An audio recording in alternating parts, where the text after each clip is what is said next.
The following program does not have a normal intro because I was really too busy smoothing other things over to get it done. So, Ori, good evening, everybody. Welcome to the following program. I'm your host, Joe Newman, aka Good Logic.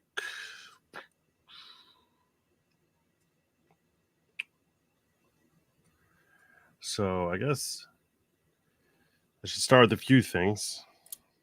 First and foremost, I want to express my gratitude to you and many like you who have reached out to me over the last couple of days wishing me well or expressing concern. I can't even tell you how overwhelming and just almost embarrassing it is. The amount of love that has been expressed for me and my family. I want to reassure everybody that thankfully, as of right now, everyone in my family and my immediate family are fine, relatively safe. I have family that's in Israel. Uh, Closest family that I have are my in-laws, meaning my wife's parents, as well, who are spending the holidays there, as well as first cousins who live there. And they all are in Jerusalem, which, if you're unfamiliar with Israel, is tens of miles away from Gaza, which I know that to Americans that sounds like it's right next door, because tens of miles doesn't sound that far. But by Israeli standards, it's considered relatively far. So, thankfully, they're all safe and not any kind of grave concern. And I just want to express my gratitude to you and many like you, some of whom surprised me by reaching out to me, people I haven't spoken to in a year who reached out to me expressing warm wishes and concern for me and my family. So I just wanted to start off by expressing my gratitude to every one of you. And I can't really properly thank you or explain how heartwarming that is, but I'm really just one guy. I'm really, and I know that I'm a name or a face or a voice that you might recognize or feel you know on some level, and you do. But it's like, just because I'm blessed in not having family who's dealing with this horrific attack, I mean, the impact that this has had on me and my community and on me emotionally, as well as my entire community, is something I can't really express very well.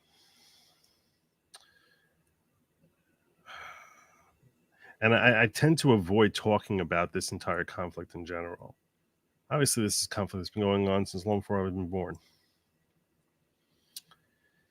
And on this topic, when I get into politics and I talk about all these different things, left versus right, and, you know, abortion or legal immigration or war of Ukraine or Second Amendment rights, First Amendment rights, whatever it is, constitutional rights, guilty, innocent, political races, fraud in elections, all this stuff I can debate. And I come to it and I feel from a purely intellectual perspective. I care about what it is, but there's a difference when you're talking, when you're arguing or debating with people about something that matters to you versus something that feels like it is you. I noticed that like a lot of comedians or commentators, like when they talk about certain topics, I just like had to like tune them out. There's a guy, Lucas, a black guy who I used to watch his podcast every once in a while. I think he streams probably now. He's like I'm probably competing with him. I don't know. I haven't watched him in a long time. And I was like, I liked a lot of his takes, and I thought he had very interesting perspectives on things. And I was watching him slowly get red pilled. But then every time the issue of race would come up, it's like I felt like he would just like lose the plot, and he would just like assume that everything is racist and whatever. And I had to tune it out. I was like, this is just like, it was like, this is ridiculous. And I never wanted to be that. And I know that this is a topic that I cannot have an intellectual conversation without feeling it emotionally. I recognize that. And So once I'm feel like I'll get like genuinely like angry at people when they're sitting there and I feel like they're gaslighting. And I'm like, this is not just like, am I allowed to own a gun? This is people dying. These are my cousins or my cousin's cousins or my neighbor's cousins. And like their lives just feel like, it's like cheap fodder for political conversation. And I'm just like, it gets me like outraged. I had Hassan Shami on here, and dude seems based and cool as anything. Like I really liked him. I think he's a really smart guy. And when the topic of Israel Palestine came up, and he mentioned he was pro-Palestinian, I was like, I don't even want to have the conversation. I don't want to get into a fight with you. I don't want to start disliking you or feeling like a certain way. And I know that it's a shortness it's a smallness in me that I can't divest myself 100% from this topic because it's like you're talking about my cousins. So what am I supposed to say? What am I supposed to say? What am I supposed to say to you? And even if and here's the thing that's so frustrating, is that even if I manage to successfully divorce all emotion from this topic, and really purely come at this from an intellectual perspective, free of any entanglement from my own personal biases, emotions, or anything of my upbringing or anything like that. If I manage to do that and present any sort of, and come to purely rational, intellectual decisions or perspectives that are remotely pro-Israel, I know that you are going to assume that my position is tainted by my own personal bias. And I know that because I would think the same thing. I would think the same thing about someone. I think about Lucas when he's talking about the Black community. I'm like, you're talking from personal bias. So of course, anyone who's disagreeing with me is basically just going to look at me like, well, of course you're going to say that you're Jewish. So I'm like, why do I want to even talk about? I never want to talk about this because I get it affects me emotionally. I don't know that I can divorce myself intellectually. And even if I succeed in divorcing myself, the emotions from my intellect on this topic, I know no one's going to believe that I have. So I'm like, what's the point? Why should I even talk about this? This doesn't make any sense. It does. It's like a waste of your time and mine for me to talk about this.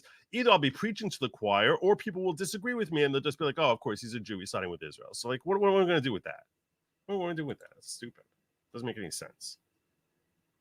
So that's why I never like talking about this, because I'm just like, there's no possible way for me to approach this that is going to be compelling to people at all beyond what they already believe.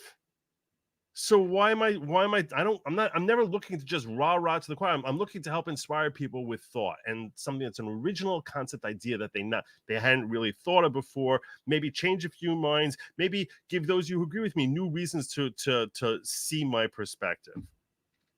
And I have something along those lines. I just want to, there's only one, so I really don't want to assess the right and the wrong and all the things terrible that Israel did and all the things terrible that Palestinians did, which, yes, I'm going to tell you, for those of you who wonder what I'm saying, it could be emotional, it could be intellectual. I do think that comparing Israel's wrongs to Palestinians' wrongs is like comparing police wrongs to like the criminal, everyone who's in the criminal justice system's wrongs. I don't think it's like remotely comparable. Doesn't mean there's no wrongs. Of course, there's some wrongs. No country is perfect, and I'm not saying, I don't believe that Israel is any more perfect than any other country. Certainly not than America. They're not free of any of the politics that we're free of. They're just the same freaking mess that we are. So I just feel very, very helpless when I'm talking about this topic. And then, so last night I was so depressed by this whole thing. Let me share with you. Like what my holiday was like and as it relates to this. My holiday was phenomenal until like we got word of what had happened. We didn't hear about I didn't really hear about this till Sunday morning. Apparently the attacks happened Saturday morning. So when we're on our holiday, we don't use electronics. We don't turn on TVs or radios or cell phones or anything like that. So it's like we're very isolated in our own little community, and to hear anything about what's happening outside, more than 3 miles away from us, is very unusual, very, very, very unusual. But this was such a national calamity. So word seeped through. I don't know. Look, there are security guards who are not Jewish who help patrol outside our synagogues, and some of them, I think, were providing some information about the attacks that are going on in Israel. We were hearing about people about Hamas terrorists paragliding into and coming in on boats and all, and hacking the Israeli defense system, and that hundreds of Jews were killed, raped, or taken or kidnapped. That's basically what all I knew until last night when our holiday ended. So our community, just so you understand, like what my community is like, the reaction was really interesting. I mean, but yet for those of us who grow up here, understandable and appropriate. Last night there was like there's different synagogues that are all in some look, as it happens, 2 blocks away from my house, there's like 3 different synagogues on like 3 different corners, with which are designed to serve different types of a client, or client's not the right word, but different types of parishioners, and last night, like, before the holiday ended, so we had like a joint prayer service, because that's what Orthodox Jews, when we have a problem, it's like we turn to God and we pray, and we feel that togetherness in prayer brings an added blessing from God. So that's what we did, and had more of that tonight.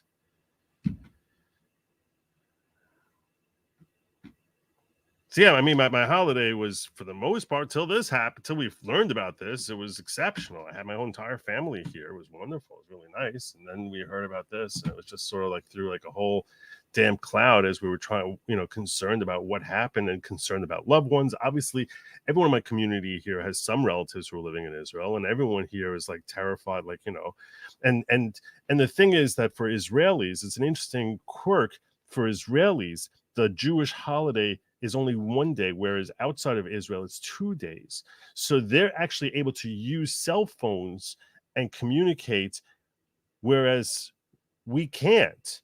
So many of them are like leaving messages with like different people, like reassuring family members that they were safe and that they were okay.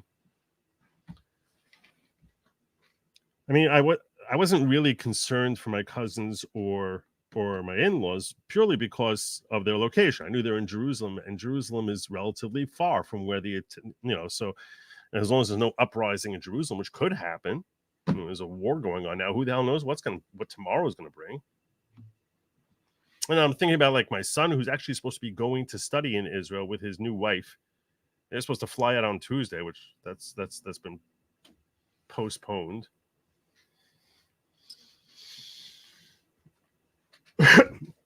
And that's just my own personal thing. I feel like my own personal tale on this is so stupid and insignificant compared to the suffering of my extended family. So that these are all the reasons that I don't like talking about this topic. These are all the reasons that I feel ill-equipped to talk about this topic, and that virtually any other topic that you can bring to me, I can talk about more. And so I started thinking, let me cover other topics, but there's no other topics in the news that are dominating like this. I feel like this is like it's like, there's a giant white elephant that's just like behind me. I'm sitting here explaining to you, like showing you my new tricks that my poodle can do. And you're like, dude, what about that elephant? I can't do it. And I didn't have the mood. I was like, I couldn't do a show last night. I was like, I can't do this tonight. I didn't even want to do one tonight. I was going to do a locals. I was like, I was like, I don't even know how to talk about this. I don't know how to bring this. I don't know how to bring this to people or express to people why it is that I'm so frustrated, but I'm going to just get this part off my chest. Okay. There's one thing, and I'm going to get to super chats soon. I apologize for putting them on hold, but I'm going to get to them as soon as I finish these 2 things. Number one is this.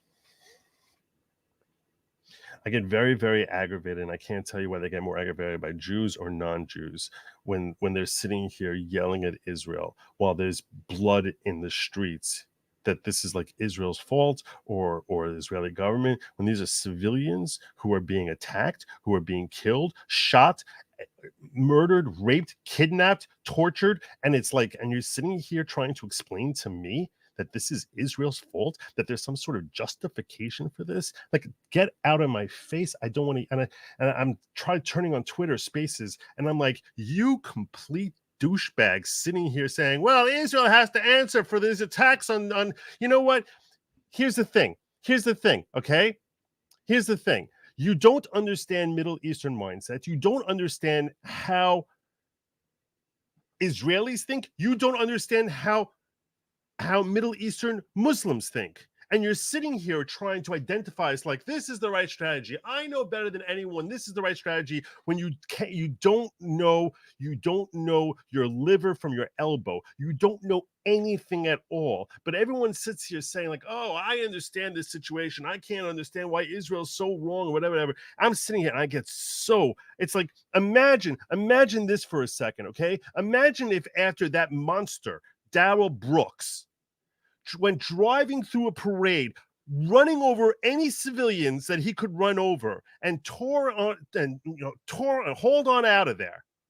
Imagine if people would start saying, well, you have to understand these Christians, they're a bunch of white Christians who were not very accepting to the black community. Imagine how you would feel hearing people say that. You'd be like, you stupid, empty douchebag. What is wrong with you? Are you out of your mind?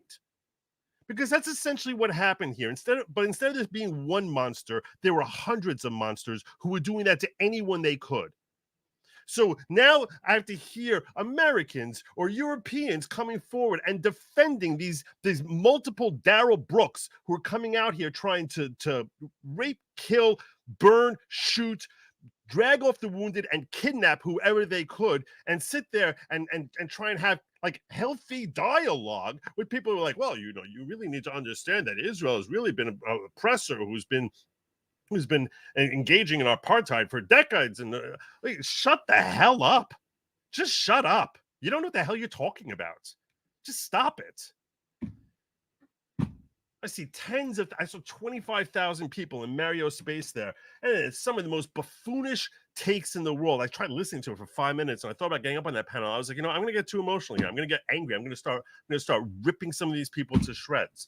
And they're going to start yelling at me, and I'm going to come off like the crazy Jew. And I'm like, I don't need this. I was like, I need to calm down before I do this. I was like, I don't want. So all these people who are sitting here saying that they understand the situation, and really it's all because of Netanyahu. It's all because of the Israeli government. It's all because of the right wing in Israel. It's all because of the apartheid. It's all because of, and they're shutting, and how dare they shut off the water or blockade or whatever. I'm like, you don't understand anything about the circumstance. You literally don't. So the second part I want to get to ties into that, and that is this. Okay, this is one thing. This is the last thing I'm going to say on this before I go to super chats. Okay, the last thing I want to say on this is the following. I think the Darrell Brooks analogy is really good, and I think it's really important for you to understand and just think to yourself how if someone was defending that monster to you, and you had cousins living in that town, how you would feel about that. And I'm positive you would think that they're out of their minds, and even if your cousins were totally fine. But narrowly escaped that monster. Just imagine how you would feel hearing complete just morons espousing their perspective on it. That's what the last 24 hours has been like for me. Like just listening to one after another. I'm like, you're so stupid. And I'm like, I don't know if you're an idiot or you're evil. And it's probably some level of combination between there. And I don't even care. I don't care. At this point in time, stupidity to me is really, there's a thin line between the morality of stupidity versus evil. When you're talking about people dying, people being held hostage, people being burnt alive. So that's the first thing I want to say. And the second thing I want to say is this. The second thing that I want to just get off my chest is I understand about this whole Free Palestine movement. I get it. We'll call it a movement. And the reason I call it a movement okay, is I want to draw one more analogy that I think might resonate with some of you, many of you, hopefully.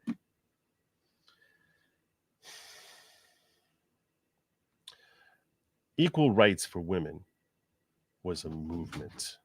That was a movement. Civil rights was a movement.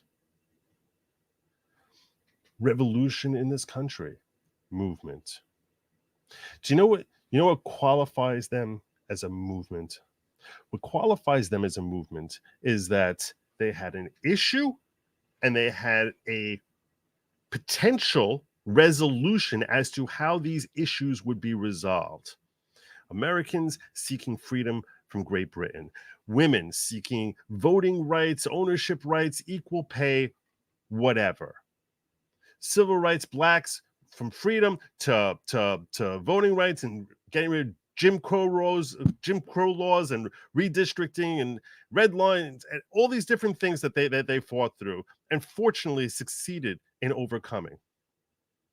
Those are movements because they have direction, they have an agenda, they have a clearly stated, defined, this is what we want, and we're going to keep marching and protesting and pushing forward until we have our agenda met. That's what makes it a movement. We are moving from this place to that place. And we are happy, we're proud to tell you what that place is. Gay rights. We want to move from this where we feel as if we're being, we don't have rights or whatever. We don't have protections under the law till we can keep fighting for this until we have protection under the law. So there's actually an end game. There's a start, a middle, and a finish. And that when it's finished, there is something that I am proud to say, this is what our end game is. And that end game had better be something relatively normal. Imagine if the gay rights movement was something so stupid and bizarre, which said, we are not going to stop this movement until every person in this country becomes a homosexual. You'd be like, you're out of your freaking minds. They would get nowhere. No one would even pay any attention to them. Imagine if women said, we are going to keep fighting for women's rights. Now, some of you might think it's been co-opted, and that's what it ultimately became. But certainly at the outset, it's a movement, and maybe some people have tried co-opting these movements in those ways. At the outset, women's rights wasn't about, oh, no men should ever have a job again. But if that's what it was, that's not a movement because that's not a viable solution. That's not something anyone would think is a reasonable solution. So that's not a movement. And especially when you can't define what it ultimately would look like. And that is why I say to you that one of the reasons I was always against the movement called Black Lives Matter is because there was zero direction. It was just justice, justice, justice, justice, justice, justice, justice. We need to have justice. There's no justice. The legal system is unjust. Well, what would make it just?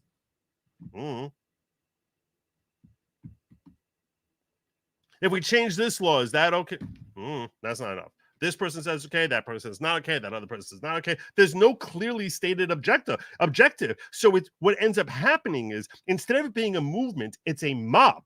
It's a crazed mob, which is attacking stores and burning things down and marching. And if anyone stands in the way, killing, and they find themselves in the wrong place at the wrong time, killing people.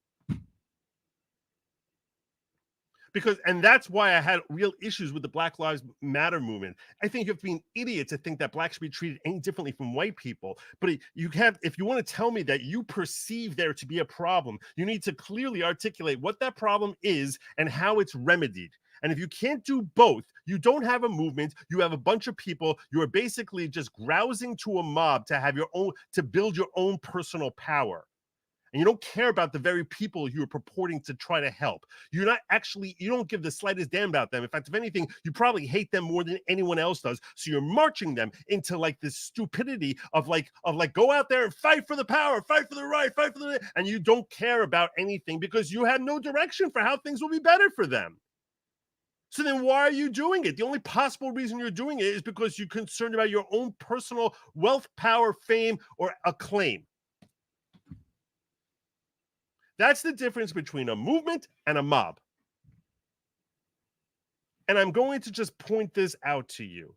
the whole Free Palestine movement might have some validity, might start accepting some validity if the Palestinian leadership at any time in their history had said, this is what we demand, in which case we will do the very, very tiny thing of recognizing Israel's right to exist and that we will stop trying to annihilate every Israeli we can.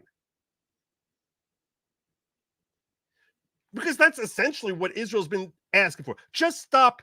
Just come to a place where at least you promise that you're going to try it. And you might end up breaking that promise, but at least that you're going to promise that you're going to just abandon this whole thing that we need to kill every Israeli. Tell us what you need to get to that. This has been something Israeli leadership has asked Palestinian leadership for 75 freaking years. And to this day, not one single answer. Every single time it is abolish the entire Israeli state or kill every Israeli. Now, does Israel have better weapons capacity? 100%.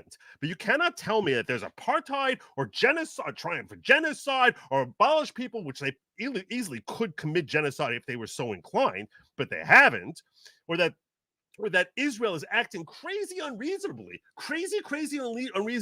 when Free Palestine, until they're able to actually define something that they're looking for that would actually satisfy them. Until that happens, they are not a movement, they are simply a mob. And I don't have sympathy for a mob because a mob can never be appeased. In fact, the more you try to appease a mob, the more a mob actually becomes unruly.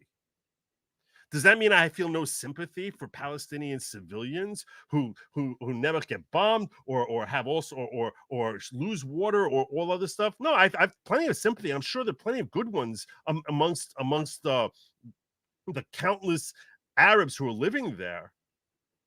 But you have to start with this understanding of, like, what are they literally supposed to do? What are they supposed to do when you just have it's like an ox that is determined, I'm going to gore you and gore you and gore you and gore you. And if you stop holding me down, I'm going to gore you again. And what do you want for me to stop goring you? I can't tell you that. There's no answer to that. I'm just goring you. And then I'm going to gore you again. I'm going to gore you again. And then I have to hear idiots across the world, and some of them being like cousins, like, distant cousins who were Jewish, saying, like, I can't believe that you're holding down that ox all the time. It's like, what do you want? What do you want? What should we do? You tell us the answer. Tell us what you think we should do that would actually enable us to actually survive, be alive, and not be taking the steps that we're taking. Just tell us. You have such a great idea. Come up with a great idea. And I will say, when the final thing is this, the more that there are idiots like that who are sitting there and saying, oh, those poor Palestinians, they're so oppressed by the Israelis, those poor Palestinians. That is exactly why these attacks happen. That's the only reason that these attacks happen. That's why. Because they know they're not conquering Israel with what they do. No, they do that to basically get more momentum for their cause, which ultimately is a mob, because there is no cause short of annihilating Israel and or every Israeli. So I don't need to hear it. I don't need to hear about, like, the oppressive Israelis. I don't care. Does that mean Israelis might not be oppressive sometimes? I'm sure they are. I'm sure they're far too oppressive sometimes. It's very, very easy sitting in the comfort of your lazy boy 6,000 miles away, passing judgment as to how you would be able to handle it better. That there would actually be a peaceful solution. And I know I said that was last thing, but I'm just going to say this.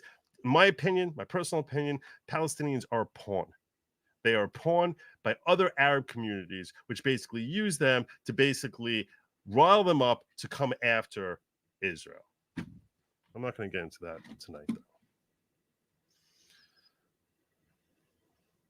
All right. I didn't expect to spend a full half hour doing that, but let me get the super chats. I apologize that I put all of them on hold for so long, but I had to get that off my chest. So, Debbie, thank you so much. I really appreciate your support. You're awesome. McCrae. Joe, I'm horrified by what I saw. I'm praying for your family's safety along with everyone in Israel. It's just awful. I'm so glad you and yours are safe. I know many others are not. So sad. It is. It really is. Thank you. My sincere sympathies, Joe Glassam. Yeah. Joe Hamas held a press conference where they thanked Iran for funding and arming the operation. Does this force Bibi to go to war with Iran? That would be another kettle of fish. Big trouble. I don't think he's going to war with Iran so fast. I expect to have my dad in here in a couple of days, and he's got a doctorate in medieval Christian Muslim relationships. He knows a lot more about everything I know about the Middle East. I pretty much learned from him. So I'm sure I plan on having him in here, not tomorrow, but Wednesday. Hopefully, I'll have him in here. So you'll be able to ask him questions like this. Lily Smith, Joe, I'm so sorry about Israel. So sorry to see you so sad. I've grown to love you dearly in the last year and a half. I can't bear to see you hurting. Much love and prayers for you and your family. You're really sweet, Lily. Thank you so much. Hoping all is okay with your with your father. My sister lives in Tel Aviv. Regardless of what people think of you, it's important to speak the truth. Fitting this happens on Hoshana Rabbah. It wasn't Hoshana Rabbah, was it? It was Saturday morning. So I think it was Shmini Atzeret, the day after. How much leeway am I giving in chat tonight? People can say what they're going to say. I appreciate you asking me that question.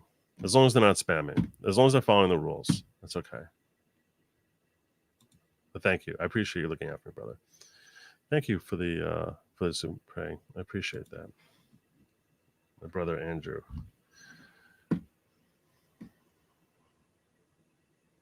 Joe, bring me on, brother. I led in the shoulder. I don't know anything about the politics, but I know what I do in Israel's position.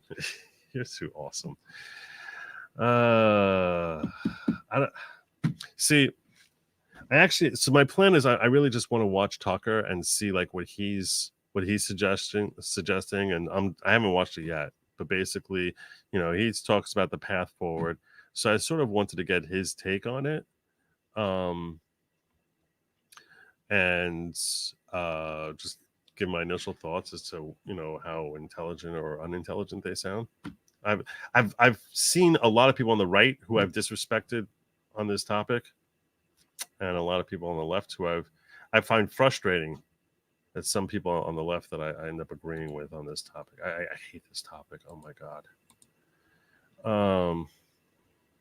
Sam Josh, how you been, brother? Hey Joe, hope all's well with you. Do you think not having an opinion on the conflict is an opinion itself? Does it support either side more? Thank you.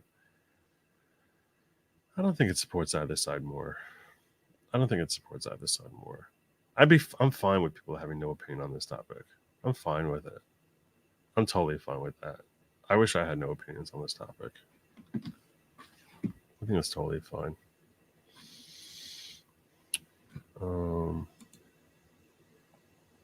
Tan, Joe, we're here to support you and hear you vent in however manner you need to. Prayers for your family and all in Israel. Thank you. Thank you so much. Philip Coggins says, I support the Israelis, but for the past couple of years, I've been worried about Netanyahu's authoritarian leanings and feel he's been using the settlement issue as goad the Palestinians into a fight. I don't understand that. Like, why? I don't understand. And I understand the logic of what you're saying. I'm not disputing that. I just don't understand, like, what do people speculate is his benefit in goading Palestinians into a fight? Like how does, okay, let's just say, you tell me that that's what you think his agenda is. Why? How does that serve him? How does that benefit him at all if they start a fight?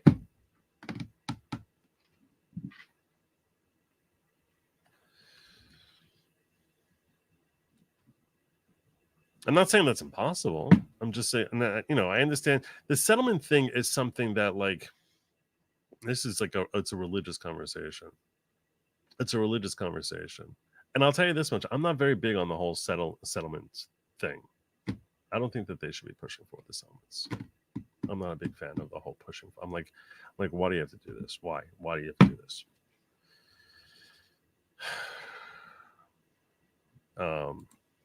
So yeah, I don't. Yeah, I just don't. When did you get a poodle? felt so. I was like, how can I not talk about this? I mean, it's like stupid. Everyone wants me to talk about this. At a time and place of choosing, great logic, I believe, would have tremendous wisdom. Hopefully, hopefully in 2 days. PJ the Hobbit says, hoping you and your family are safe, brother. Do you think with the southern border in disarray, it's very likely that Hamas has cells in the U.S.? I commute from New Jersey to New York City for work, and this is a real worry for me. I don't know. I can't tell you it's not a concern. I can't tell you it's not a concern.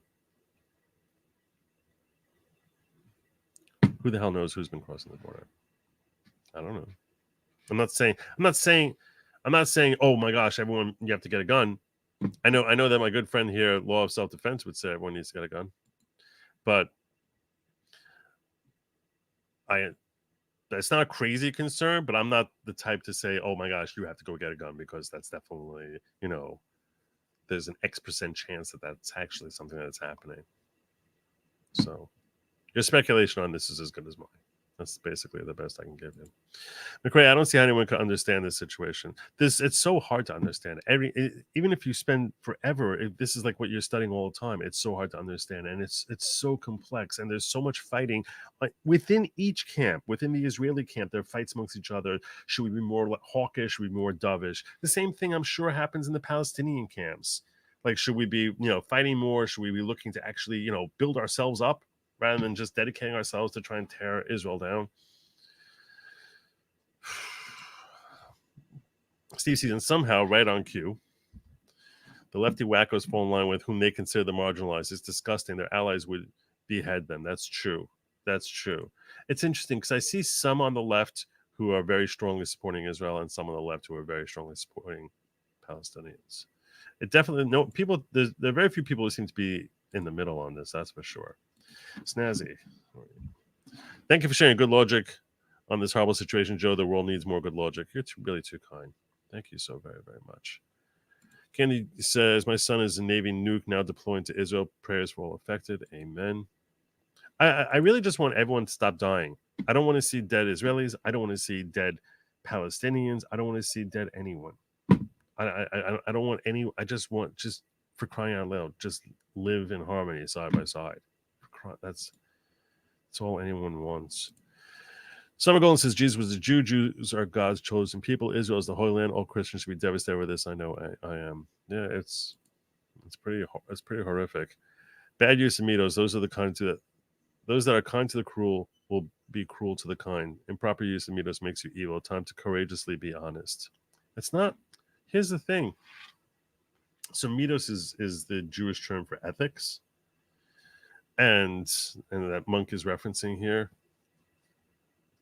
My point is, I don't think that I can be compelling, because I assume that if I was watching me, I would assume that you're only saying this not because it's intellectually accurate, but because of your emotional investment as a Jew. So that's why I sort of feel as if I'm not going to be convincing anyone, other than giving analogies like to the BLM movement. Like I don't know, like when people are talking about the history between these two in this conflict and going back to Israel's origin. I know the history I learned. I'm sure it's exact opposite of the history that Hassan Shami, who I like. He's a really good guy, a smart guy. He seems like to be a caring father. Yeah, he's a Muslim, and he's very strongly supportive of Palestinian. Thinks Israel's terrible, and that's a cultural thing, I guess, to a degree, as to where we're growing up from. And it's that culture blends in with religion as well, which makes it that much. It's not like a culture like, oh, okay, I grew up where, my culture is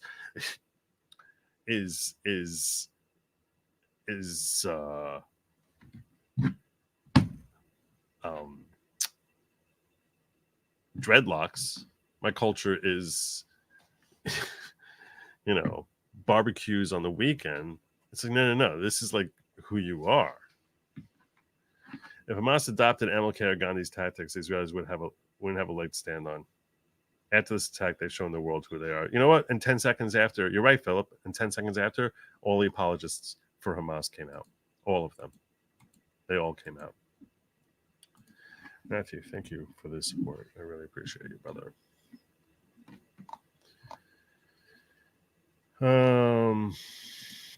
Thank you for being here, Joe. It means a lot. Oh, you're very welcome, Shayla. Soundboard is muted. Love and prayers for your family. Oh, my soundboard's been muted. Ah, I forgot to add. You're right. It is muted. I apologize to those of you who I missed the thing. I forgot to add him. You're right. I stink. That's a terrible job, me. I have to have the screen added for anyone to hear when I do things like this. So, yeah. So this is for Snazzy. It's for you, Snazzy. And for you, my friend Branka.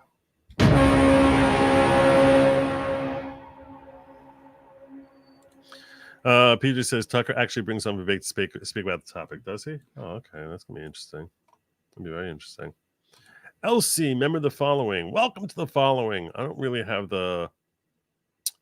have my normal mood to like actually do this properly. So, but welcome. Thank you for joining. Francisco Linares, Joe, I'm that Jew money secret guy. No jokes today. Do you believe a potential solution could be a non-Jewish, non-Islamic state where citizens of both faiths can participate in a democratic republic? I don't think that would make. That's kind of what Israel tried offering when they first established. I mean, I saw this. I watched this video. Maybe I should do this. Maybe I should watch. You know what? Maybe I should watch this video. I have to find it. I'll try finding it for tomorrow because I know this topic. This is a topic I'm going to be covering for a while about the history of this conflict. I hope I can find it. And you'll understand how this predates the existence of Israel. Its genesis is when there was even talk of Israel being founded as a Jewish state, and like how the knives came out. But thank you for support, Francisco. Adrian, sending you, your family, and all fact my prayers and all my love. Thank you, Adrian. I hate that people keep dealing with tragedy through no fault of their own. Such is life. It's true. So do I. Damn that D. Brooks. Prayers to you.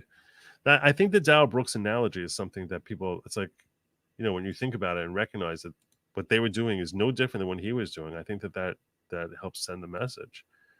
God is in his heaven, all's right with the world. Yeah, I believe that too. Sometimes things are scary tough.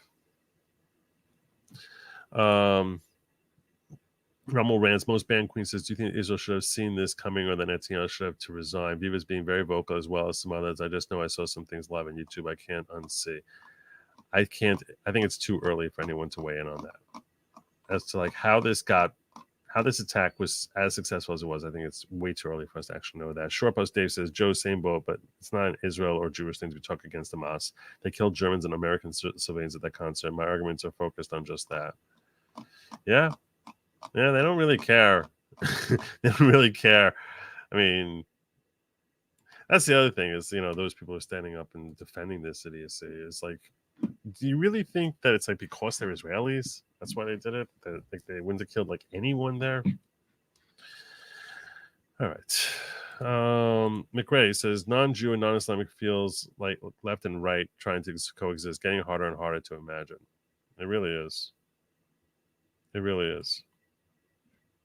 It's a very scary times we're heading toward, and it doesn't seem like it's going to let up anytime soon. Okay. Let's get to Tucker. I'll send Andrew an invite. Let me send it to him. If you're still watching, Andrew, it's not necessary that you join, but you're definitely welcome here. You're always welcome here. Where are you at? There he is. I sent him a link.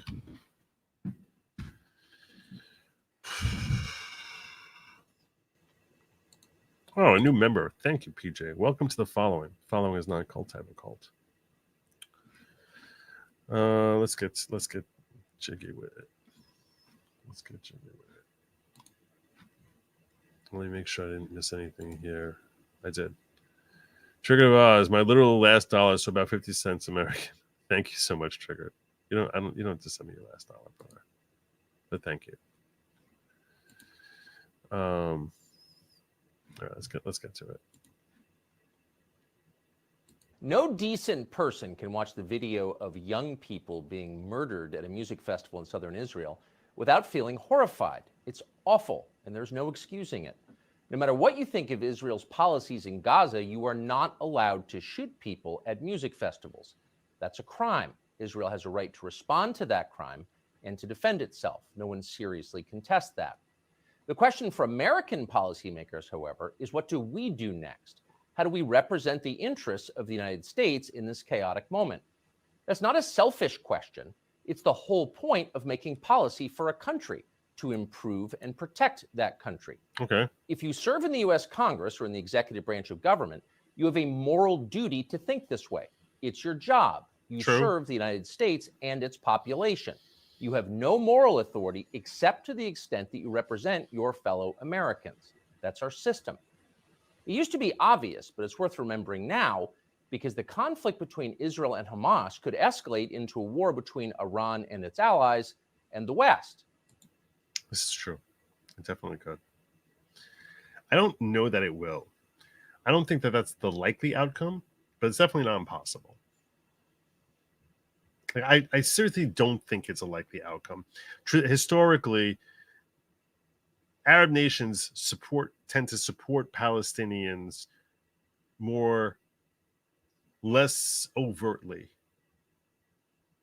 So I don't know that Israel wants to engage Iran that way.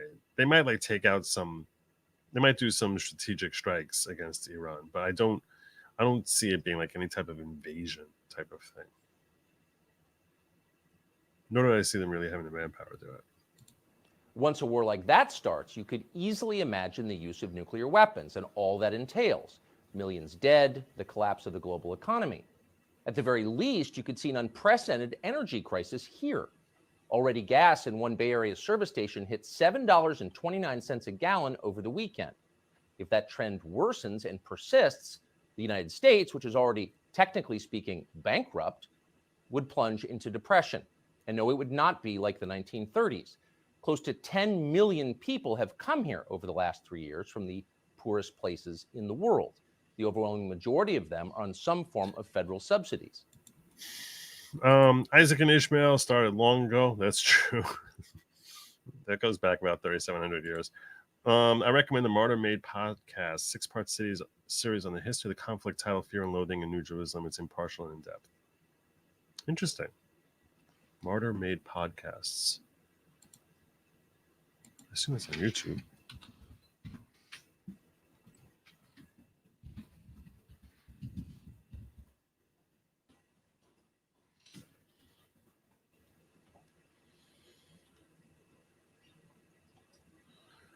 Um,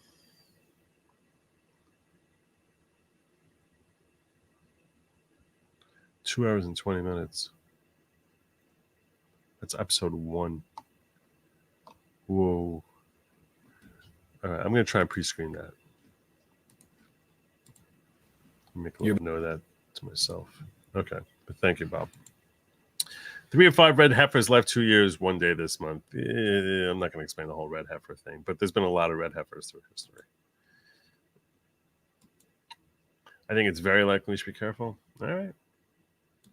You wonder how that's going to work out That's when my the dad. U.S. government runs out of money. He comes on Wednesday. So there's a lot at stake in how we encourage Israel to respond to the horrifying Hamas attacks. Wisdom and long-term thinking are essential, but you will not be surprised to learn that is not what we are getting. Watch this person, for example, who happens to be the media's pick for President of the United States. This is not just an attack on Israel. This is an attack on America because they hate us just as much. And what we have to understand is this is the reason that we have to unite around making sure our enemies do not hurt our friends. See, I don't like her positioning of this. Like, this is I don't like the framing. I don't like the framing. I really don't like the framing.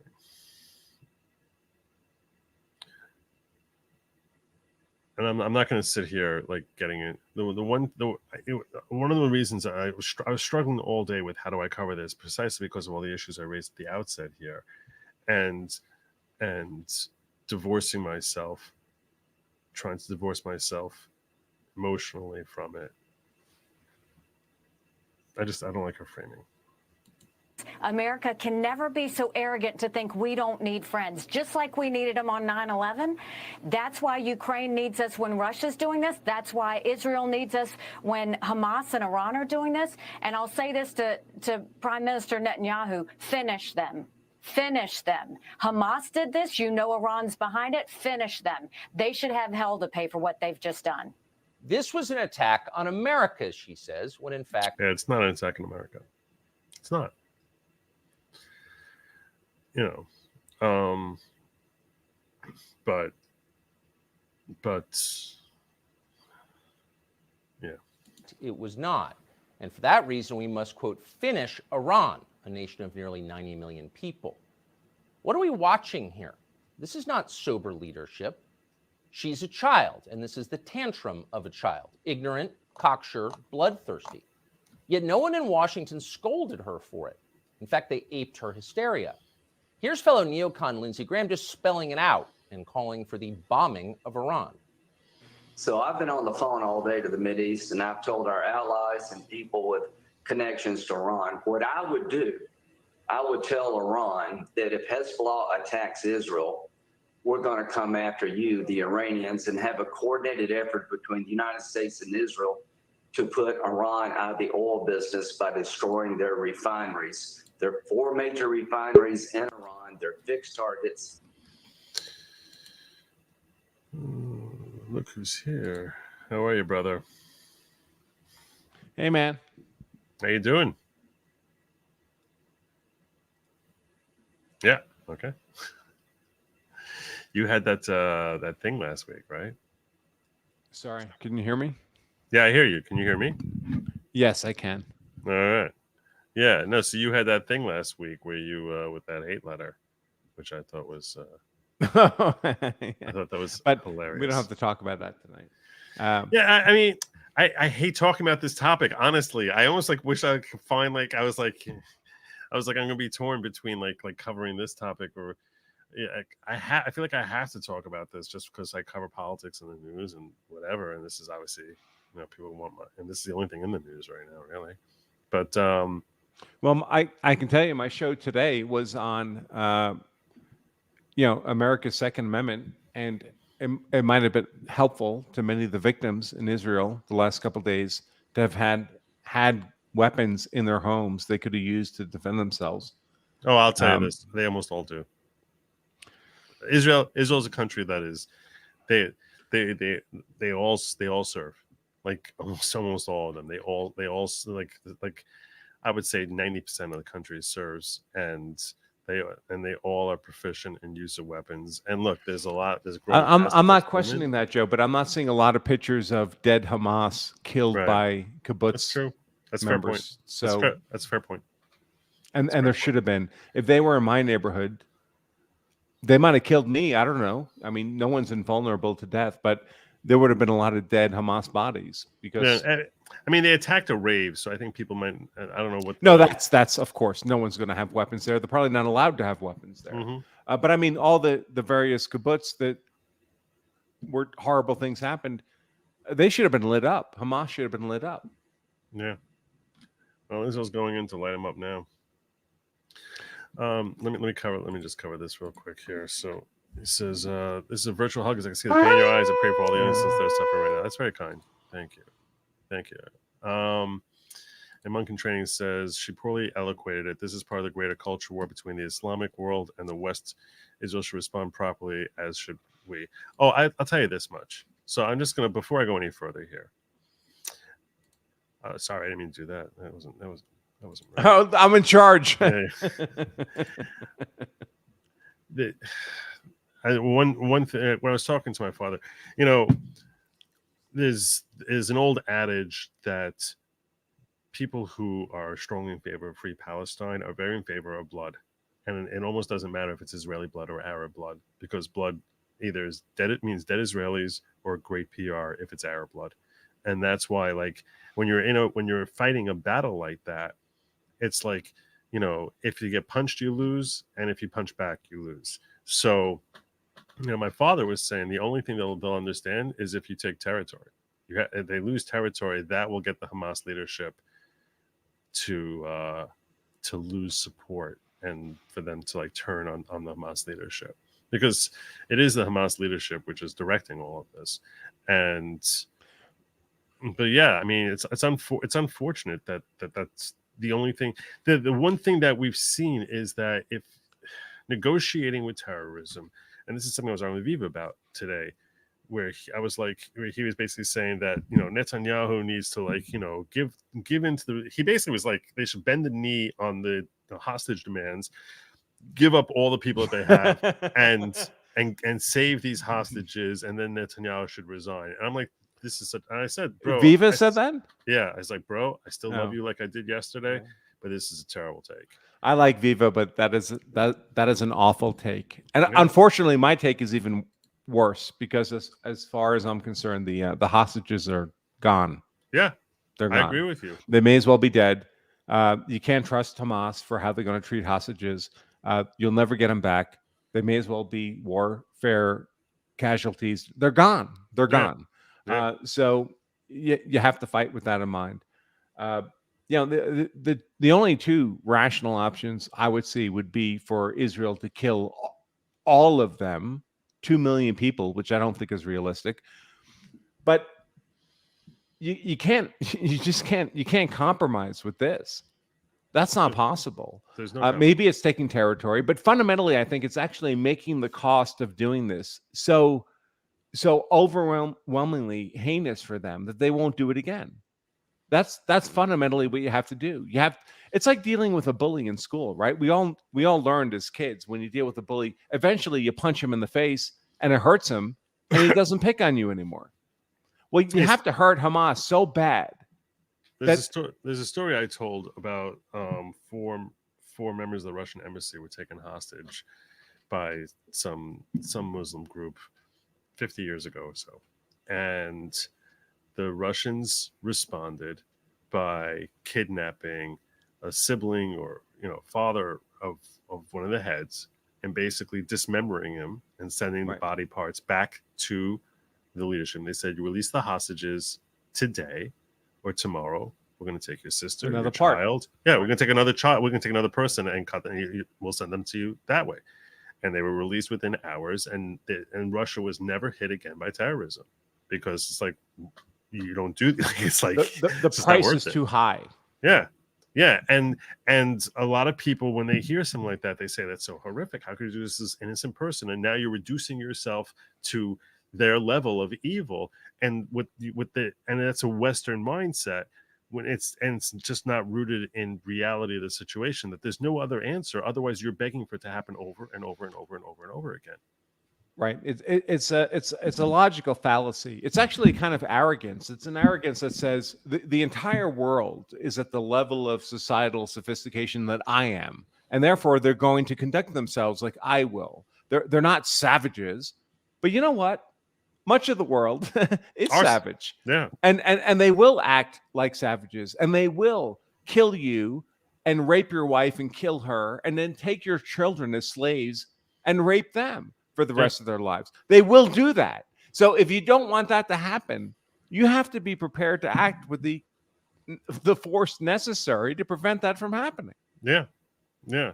And it, you know, to a Western, that's what I was saying, is like, people don't appreciate the vast distinction in cultural mindset between, you know, Western versus even American versus European, but versus Middle Eastern versus Far Eastern. These are very, very different mindsets. And when you just pretend that everyone in the globe practices their way of approaching things the way that, you know, people who grew up around you would practice it, you're a fool. You're just you're an idiot, and in a sense, and they don't look at you as being kind, merciful, or intellectually advanced. They look at you as a weak child. Prey, easy prey. Yeah, right. That's exactly, you're prey. Right. Yeah. That's so where I grew up in New York City, you learn that young, because you go to school and you're like, oh, I'm just here to be educated, and then the bullies show up and beat the snot out of you. And you're like, why are you doing this? I'm just here to be educated. And the next day they beat the snot out of you again. I'm just here to be educated. The next day they beat the snot out of you again. And eventually you punch him back, and you make it cost more than it's worth for their Right. entertainment, and it stops. And that's basically the situation Israel is in. They've tried to accommodate these people. They've bent over backwards, and they've done this. Well, I'm sorry. It's time to punch back. Yeah. Yeah. And then the world screams, how are they so vicious and oppressive and whatever? And everyone makes their political speeches. So, Joe, do you think this is Israel 9/11? I think so. And some of the tweets I've seen are disgusting.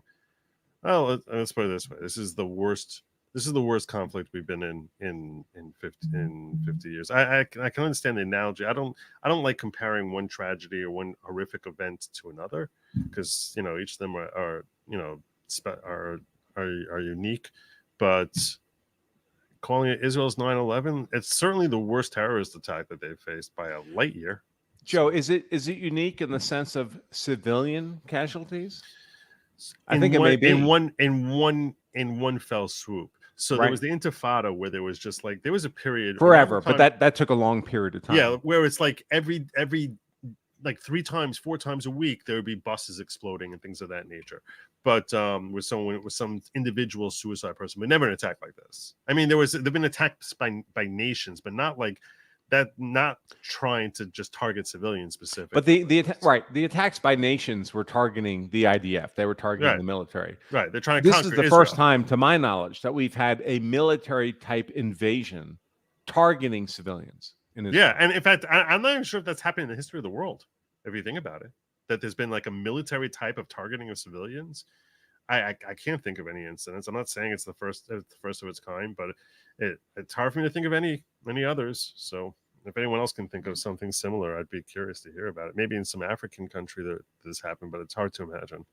So, yes, it has happened in Africa, but it's the same dynamic. It's fundamentally what we would call a terroristic attack. You're trying to terrify the population. You're not trying to overwhelm the country's military in that moment.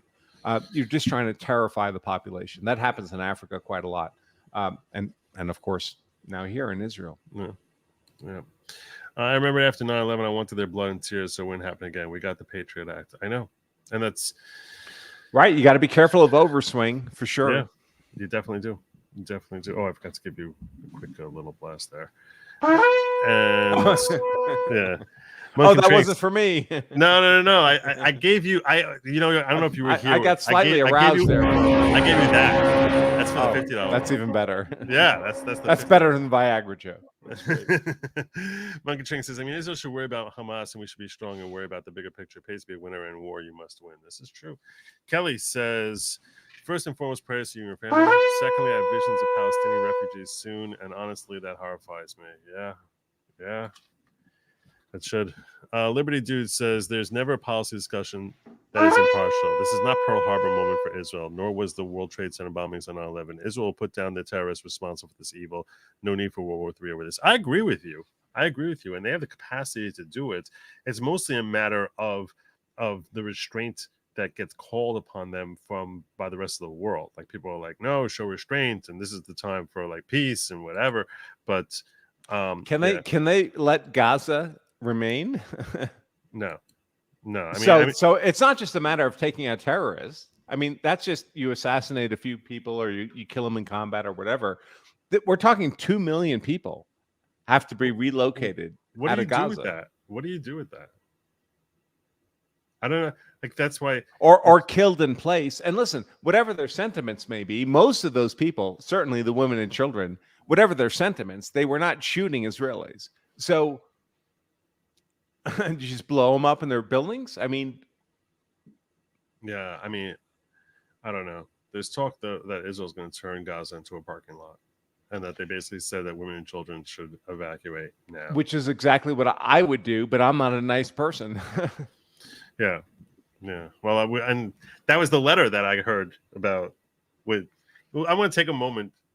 We'll take a moment, like, just sort of like for a little bit of comic relief here, if you'll indulge me, okay, and to just stop talking about this because it's kind of depressing.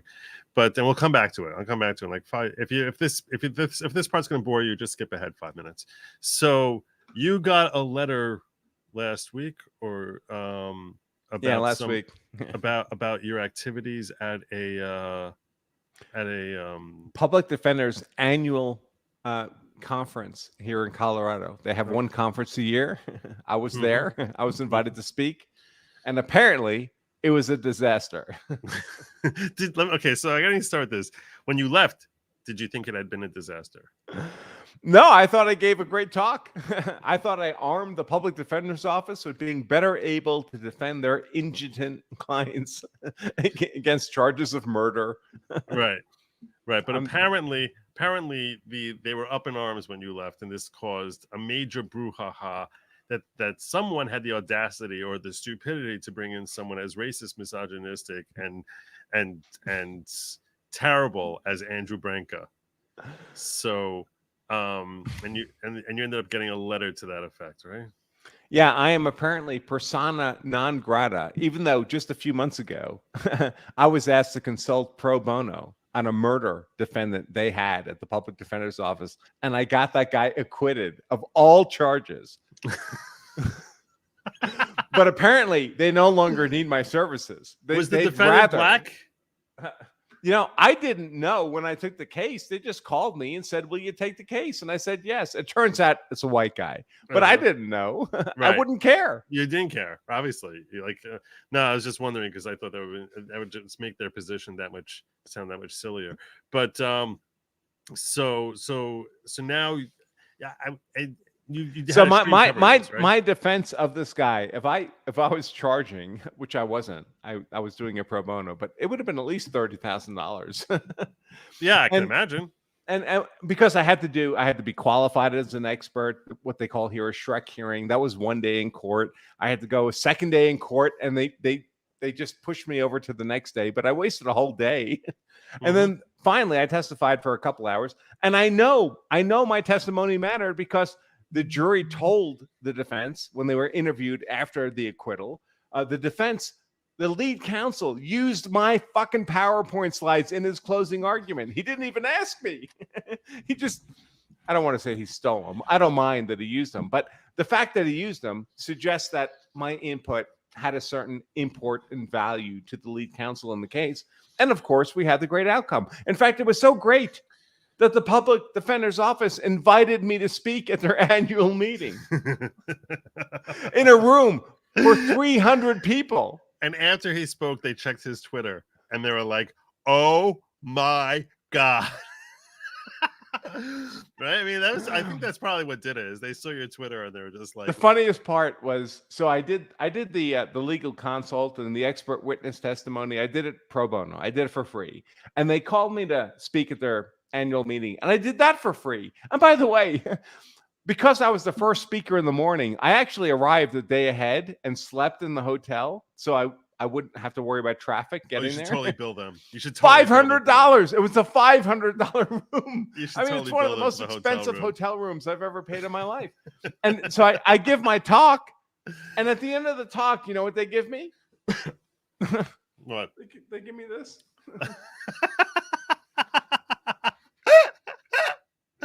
Oh, that's great. And then when they send me the nasty letter, they want me to return this to them.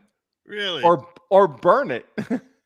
I can't believe. So they also destroyed your video, right? The video of your They thing. did. The one piece of compensation I was supposed to get, I asked them, I said, "Listen, I will send people to the only value to me of doing this talk is that it's recorded. And Right. if you're not going to record it, I'll send someone to record it at my own expense." Right. But they said, no, we're going to record it. And we'll give you a copy of the recording. I was like, cool. That was my only, other than this piece of garbage. I say that was my only compensation for the talk. And when they sent me the letter, they said, we've just destroyed your talk, the recording of your talk, so we don't have to give it to you. I say assume. I say you say, hey, look, I didn't get my compensation. That my time and everything like that. That my speaking fee is $10,000, and you didn't record me, so that it wasn't for me. I was doing it for me and for my benefit, but you basically you robbed me of that. So instead, the funny thing is, I was actually doing it for their benefit to train all these public defenders on how to argue self-defense cases. So they were supposed to record it, and they did record it, so they could give it to all the public defenders so they could better represent their clients. They're not burning me. I gave the talk for free. I'm not losing anything.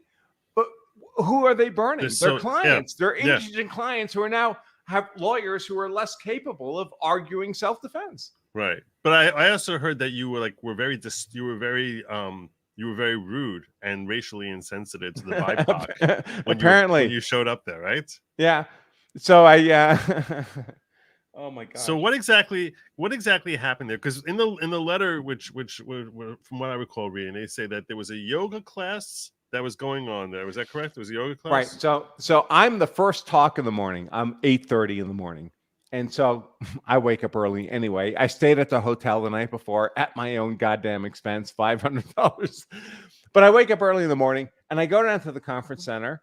And there's no conference people there. The counter where the conference people would be, right? There's nobody there. So I'm like, well, I look at my emails and I'm like, well, they told me I would be speaking in this room, the legacy room. So I walk over to the legacy room and the AV guys are there. And I've given What's hundreds. AV? Audio visual. Oh, okay. The guys setting up the projector and the microphones and stuff. And folks, I've given literally thousands of talks in different forums. And it's always nice to show up ahead of time so you can get your laptop hooked up and get the microphone working and make sure everything. So I see the AV guys there. I'm like, oh, great. We can get this all set up well before my talk. And in the corner of my eye, I see these, I don't know, 6 or 7 or 8 women doing various physical performances on conference chairs in a circle. But I thought, well, I'm not going to disturb them. I'll just leave them to whatever the fuck they're doing. Right. And I'll just talk to the AV guys. And I go to the AV guys and I'm like, hey, I'm the first speaker. Should we hook up my laptop? Should we check the lapel mic? And they're like, oh yeah, that's great. Let's do that. So I'm doing check on the microphone. Mm-hmm. And it all worked and it's all fine. And the laptop's great. The projector's great. And then like minutes before I go into my talk, this woman walks up to me and says, are you the first speaker for today? And this is how ego driven I am, Joe. I thought she was going to say, oh, we're so happy to have you here.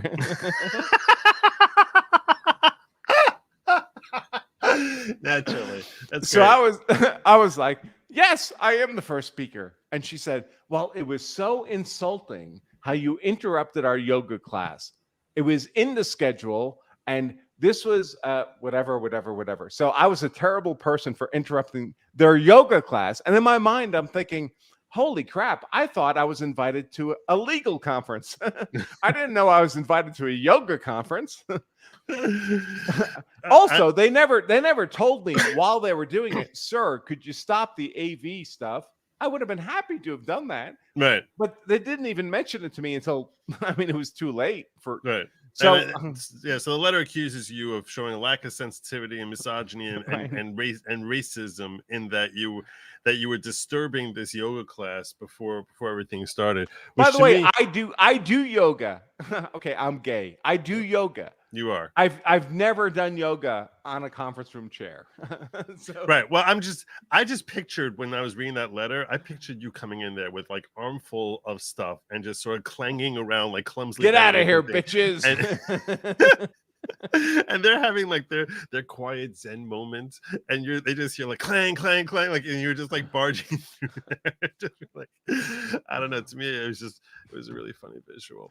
I thought it was a bunch of fat broads having fake sex with conference room chairs. I had no idea what they were doing. It didn't look like yoga. Did you have you responded by letter yet? I haven't. I'm giving it very careful thought, Joe. Very careful thought, right? Because obviously a letter like that requires an appropriate response. So, there's a variety of approaches one could take, and Mm-hmm. I'm debating the approaches. Mm-hmm.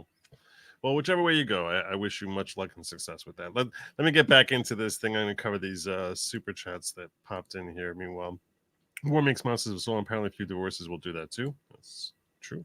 Analogy of Biden admin giving a $6 bill to Iran. You give a serial killer Iran a gun, embolden the killer, goes on a killing spree. Biden administration excuse: since they didn't use that gun, you had no hand in it. Yeah. See, to me, I feel like it's too early to blame Iran specifically and to say that. I don't want to turn this into politics unnecessarily. Is it possible that Iran, that the money that we gave Iran had some sort of role in the timing here? Yeah, it's possible. But I think it's very premature. I think you're playing politics if you're making that assumption. The same way I got very outraged when I saw some people on the left saying that Trump gave secrets of an ally to Russia, and Russia clearly gave it to the Palestinians. So this is all Trump's fault. And I'm like, dude, first of all, he purportedly did that in 2017. We don't know which ally. We don't know if it was Israel or not. And if it was Israel, it's from 2017. I don't think their defense things that they got that from 2017 are remotely usable for breaching into the Israeli defense in 2023. I mean, I have a cell phone from 2017. I can't even play Tetris on the thing. I mean, come on. like you really think the Israeli defense is 7 years old? I mean, this is a world, there's a tech world we live in here now. You get a new cell phone every year and a half. You think that Israel has 7-year-old defense? I don't buy it. I'm sorry. I don't think that. So I think that they're playing politics. I don't like when people are using this tragedy to play politics. I think it's gross and it's disturbing. It really bothered me. So I don't really know why it matters, to tell you the truth. I mean, the money's gone. Whatever happened. We're dealing with the current situation. People are killing your men, women, and children. What do you do about that? Well, you kill them back. I mean, that's the only solution. Yeah. And True Patriot says, love points about punching bullying. He turned Gaza into a parking lot. By the way, Piers Morgan also made bully analogy during interview with Ben Shapiro. Bully was Putin, and he was talking about Ukraine. Love and support to you and yours. Thank you so much, Joseph. Subscribe, everyone. The internet needs more of this. Amen. Who's handsome? New member of the following. Welcome to the following, my brother. Thank you so much. I'm handsome. There you go. The answer, Cathargo delenda est. Do you know what that means? How's your Latin? No, not great. Yeah, Carthage always wins, or Carthage is always the answer. Carthage, of course, the Romans put salt into the soil of Carthage to make sure nothing would ever grow there again. The wars between Rome and Carthage were, well, threefold and famous, and Rome ultimately won, and Carthage never existed again. Interesting. So that was pretty good. PJ the Hobbit says Israel should make the Gaza Strip into a spirit Halloween. Monk says Israel should do to Gaza like we did in Fallujah, house to house, street to street. We told innocent people to leave and then clear it out. Yeah, that's not a bad idea. I don't think they're going to do that. I think Israel's just telling people to leave and then dropping the buildings. Yeah, but it's like, if you drop the build, they'll just rebuild. I mean, unless you like basically take the territory over. That's what they have to do. Yeah. Right. Look up, send a pizza to an IDF unit and volunteer on an IDF base. Send the pizza. Are they going to give me a weapon? I don't even. Oh, is that like a way to like? Is that a way to support them? Send a pizza. I mean, I can imagine going if I'm going to fight. I'm not going to serve food. There is pizzaidf.org, spreading passionate support to our soldiers for over 22 years. Oh, look at that. And I guess the other one is also. Thanks for sharing that. And volunteer on an IDF base. All right. I'm not going to put. Well, this is what he had. Let me just show you what. This is what he was sharing. This is what he was sharing here. This here, spreading passionate support to our soldiers over 22 years. And finally, Petty Honest Throwaway says, can you explain how Hamas can retreat to the Gaza Strip? Has Hamas taken over by force, or does the Gaza Strip actively aid them? It's their territory. Yeah, they control the Gaza Strip. I thought Gaza was mainly residential, though not supportive of Israel. No. They have their own governance there. Everyone thinks that it's under occupied forces. It's not the case at all. They're completely independent. And they basically do the opposite. They had their own election, right? 2017 was it? Yeah, which supposedly are not real elections. That's one of the. No, of course it was fraudulent. Obviously, like the last 17 years, Hamas keeps winning. But all right, let me get back to this Tucker thing here.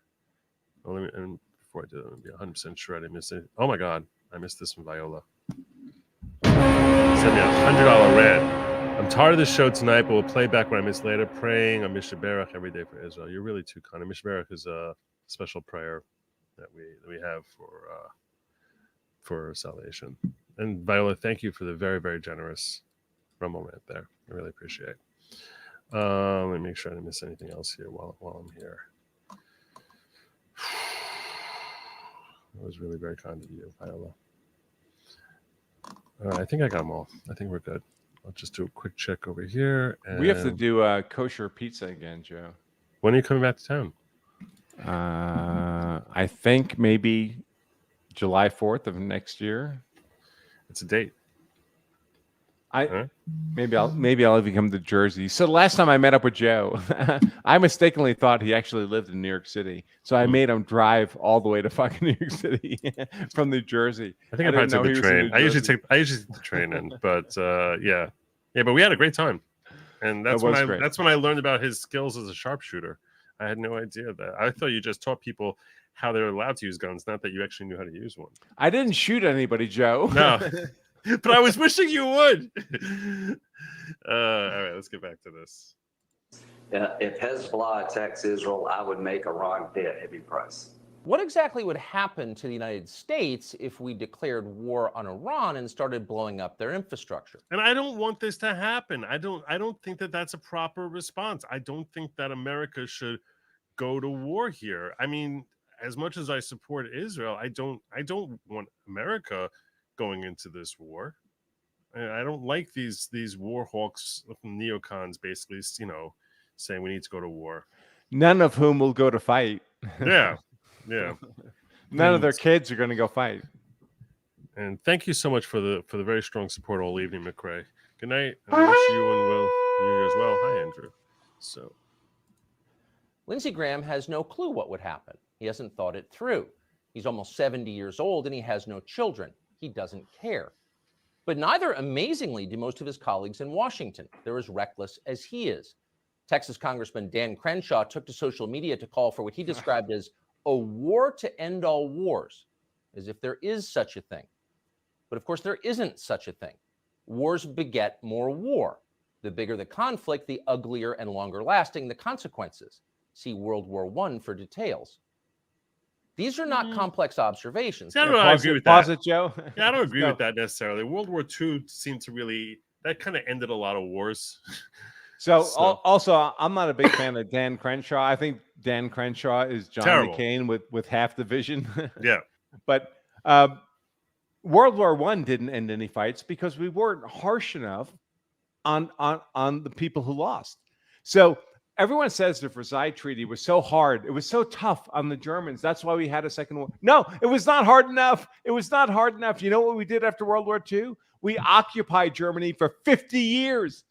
For half a century, we occupied Germany. That's what we should have done after World War I, and we wouldn't have had World War II.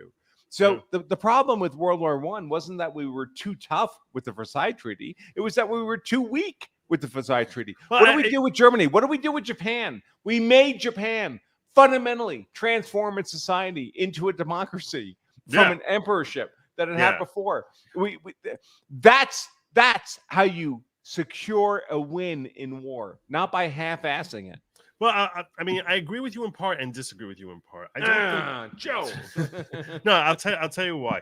Because I think that the distinction between how we handled the aftermath of World War I and the aftermath of World War II, I think that that's a proper distinction. I don't know that I would call that necessarily more onerous. It's a different type of control, meaning the type of control we tried exerting in Germany. When you say, like, you labeled it as half-assing, it's that we didn't go in there and occupy, but instead we exacted onerous taxes on them, which they could never possibly keep which made them angry, and we left them the ability to get strong. Right.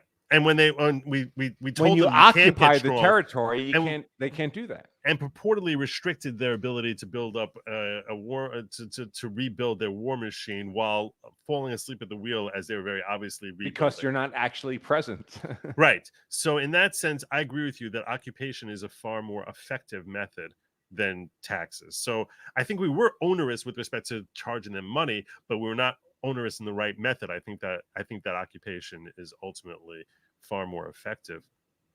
I'll also tell you this: I don't think that democracy would work I don't think necessarily you can't force democracy on people who are not looking for democracy. I mean, work for Japan, but I don't think it would work. Did it work? Did it work for Japan? Because they have a below replacement level, reproduction level.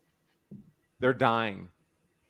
I think they're doing that on purpose, though, aren't they? Don't they have restrictive laws the same way China does? I think universal.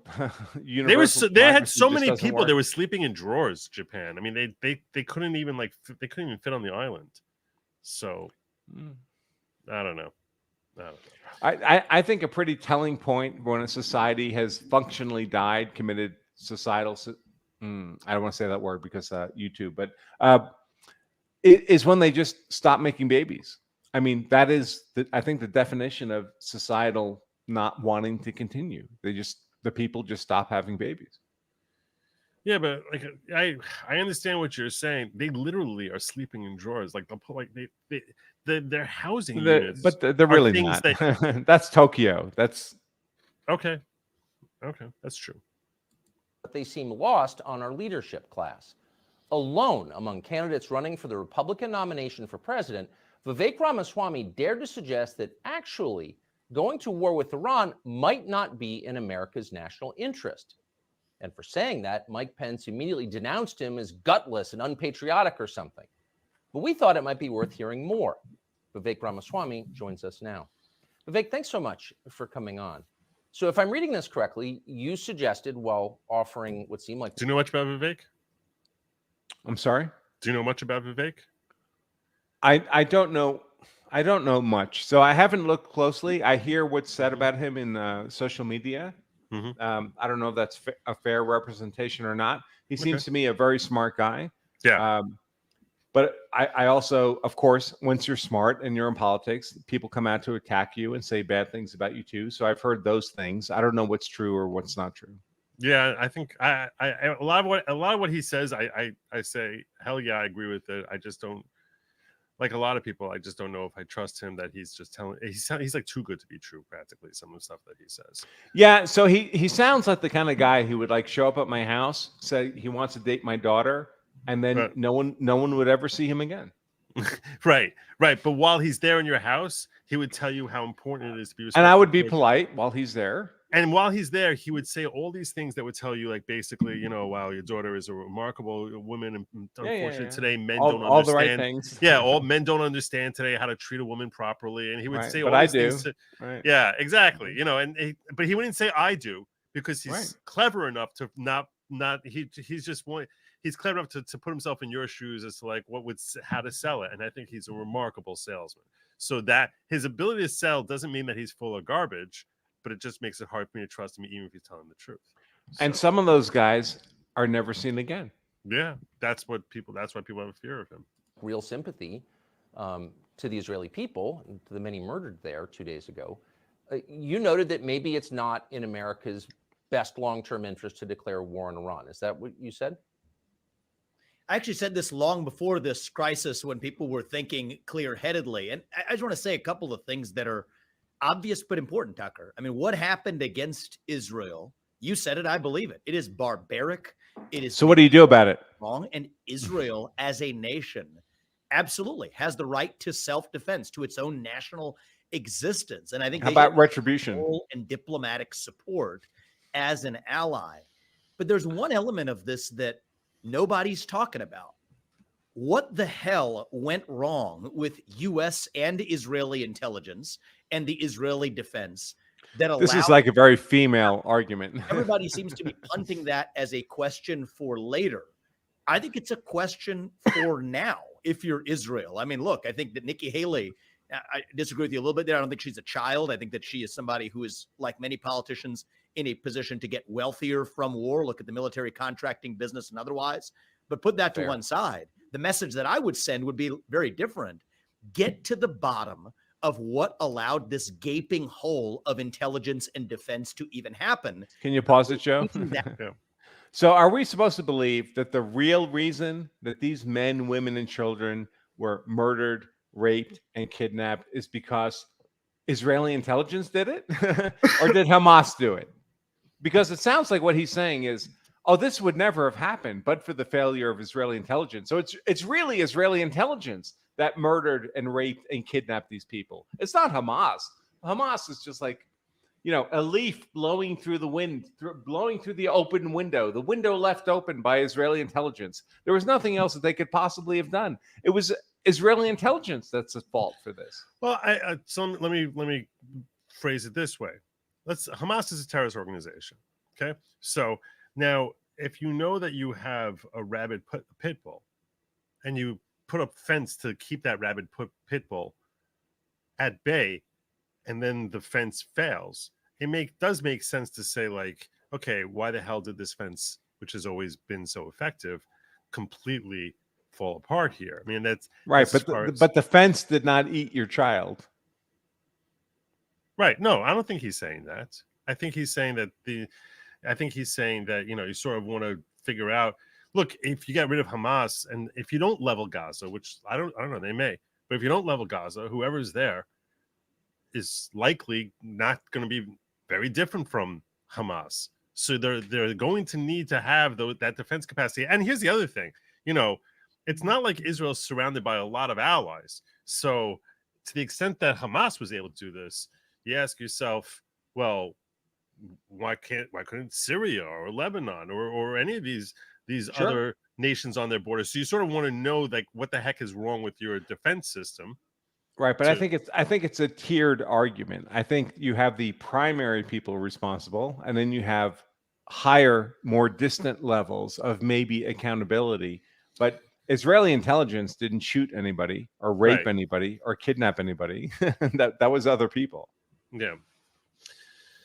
That same beast. If a doctor told you his job was to keep you from getting cancer and then you got that cancer, don't go trust that same doctor to remove your tumor. They don't let airplanes, when they crash, the pilots or the people who crash the airplane, that airliner is not the one who reviews the black box.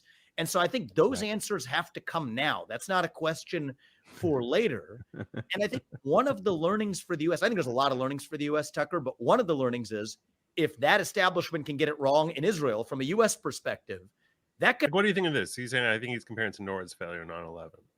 Like, that's not blaming NORAD, but it's a matter of saying, like, hey, look, we have to recognize that we are a target, and you check your security system because there are animals out there. Right. So I think it's excusing the animals. Two different questions. I mean, we have a check on violence. The check failed. The check should be held accountable. NORAD should be held accountable. Israeli intelligence should be held accountable. That's not the same thing as saying they raped and murdered and kidnapped. I don't think he's saying that. No, I don't think he's equating them. I think I see people in the comments are like, well, this happened because Israeli intelligence failed. Right. And I know NORAD is for missile defense, but you understand the point that he's making. Sure. Joseph says, good logic, lived in Japan for years, my wife for decades. We should talk sometime. Definitely. You know my number. Japan's democracy is a sham. The same family that overthrew the Tokugawa regime in the 19th century still run Japan. The restoration of emperor worship, the imperial government, is a popular movement. Okay. Democracy is always a sham. Always, because democracy cannot work. Yeah, that's something. That's a conversation for another day. Branca, Branca, do you not see that your policy positions in regards to this are the same as Hitler's? You're blind to second order effects. What you suggest? World War II begot all the wars we fought afterward, including this very one. And what wars begot World War II? No, so I don't know why. I don't understand the basis. World War II begot all the wars we fought afterward, including this very one. I don't understand how World War II caused this. You may as well say that the very first war begot all the wars that ever occurred afterwards for thousands of years. I mean, what's the point? I don't understand. I don't understand the etymology here of saying that World War II begot the Vietnam War or any other wars. I mean, that's a war. The history of man is the history of warfare. Yeah, that's it. Yeah, I don't. Men have always engaged in warfare, so it's not like one war begot all the others. It's just human nature. We fight for resources. That's what we do. Yeah. Breck Nichols says, I've been donating to Pizza IDF.org for years. Great charity and great way to support the IDF troops. Love you, Joe, and that gun nut Branca too. And I'll give him one of these. I double up on these things. And Viola, I'm going to give you a second war whoop here because well, I appreciate the large one before. It says here's the donation page for the IDF if those are interested. unitywarriors.com/donate. I will put that in my link description. So there you go. Thank you for that. I'll even put it above my own links. And thank you, Viola. I appreciate that. All right. Let's get back to the show. It can happen right here at home. And if anything, as an ally, one of the things that we need to wake up to is that we're vulnerable here in the United States to the same. And so we can do something to prevent that, secure our border, stop funding. I mean, I think one of the things that's been wrong. Arm up, get guns and ammo, folks. Bad habit while we're bankrupt, funding both sides of wars that should have been avoided in the first place. Look at the money that's indirectly found its way to Hamas, the $6 billion paid to Iran in the recent ransom. That was a disaster.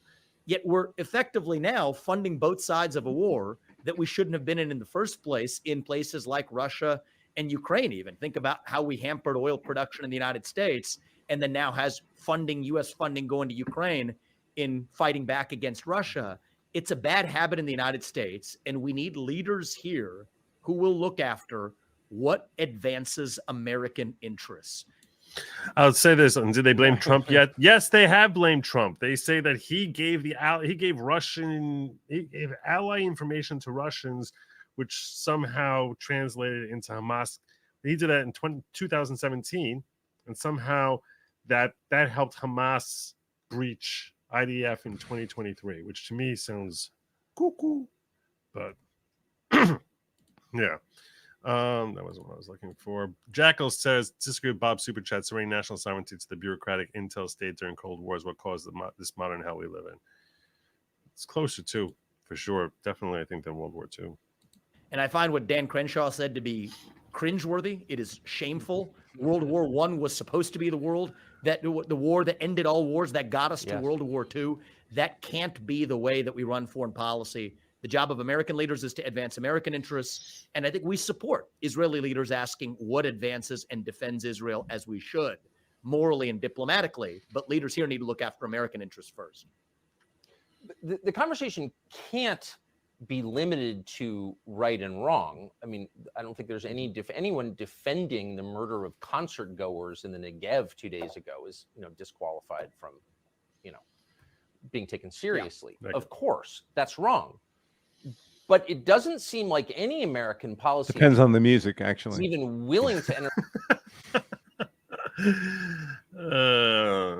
Thank you. Entertain other questions like what's in America's best interest? What effect will this have on the global economy, on our economy, on energy prices? These are not small things. They should not be dismissed, but they are dismissed out of hand. And you're some sort of quizzling if you even raise the question. Why is that? It seems. I agree with Tucker on this. Well, look, I mean, if you want to ask the question of right and wrong, then open that Pandora's box. I don't favor doing this, but look at what's happening with Azerbaijan and Armenia. You don't really hear much about that now. Why? Because Azerbaijan's lobby is about as effective as Ukraine's is in Washington, D.C. So this selective moral outrage, I do think is a problem. May I ask you to pause for just one moment there and just unpack that for viewers who are not aware of what you're referring to? Armenia, Azerbaijan. What is Isn't that? Azerbaijan the prison in the Harry Potter story? Yes. This is, and they got the Dementors. It's nuts. Yeah. So, I mean, what's happening is an atrocity. I mean, you have people who are Armenians, largely Christians, six-figure numbers, 120,000, being driven back to their country from a region that has long been a place they have called home.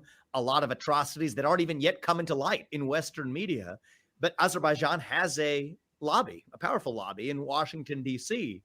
And I think a big part of what's wrong in the United States today, Tucker, and I don't mean to toot my own horn, but it's why I'm coming in as an outsider to this nonsense, is you have a system that is bought and paid for, both for the people who run on the Democratic ticket. Well, that's true. Who run on the Republican ticket. I told you, he's going to speak a lot of things that are just going to sound way too good to be true.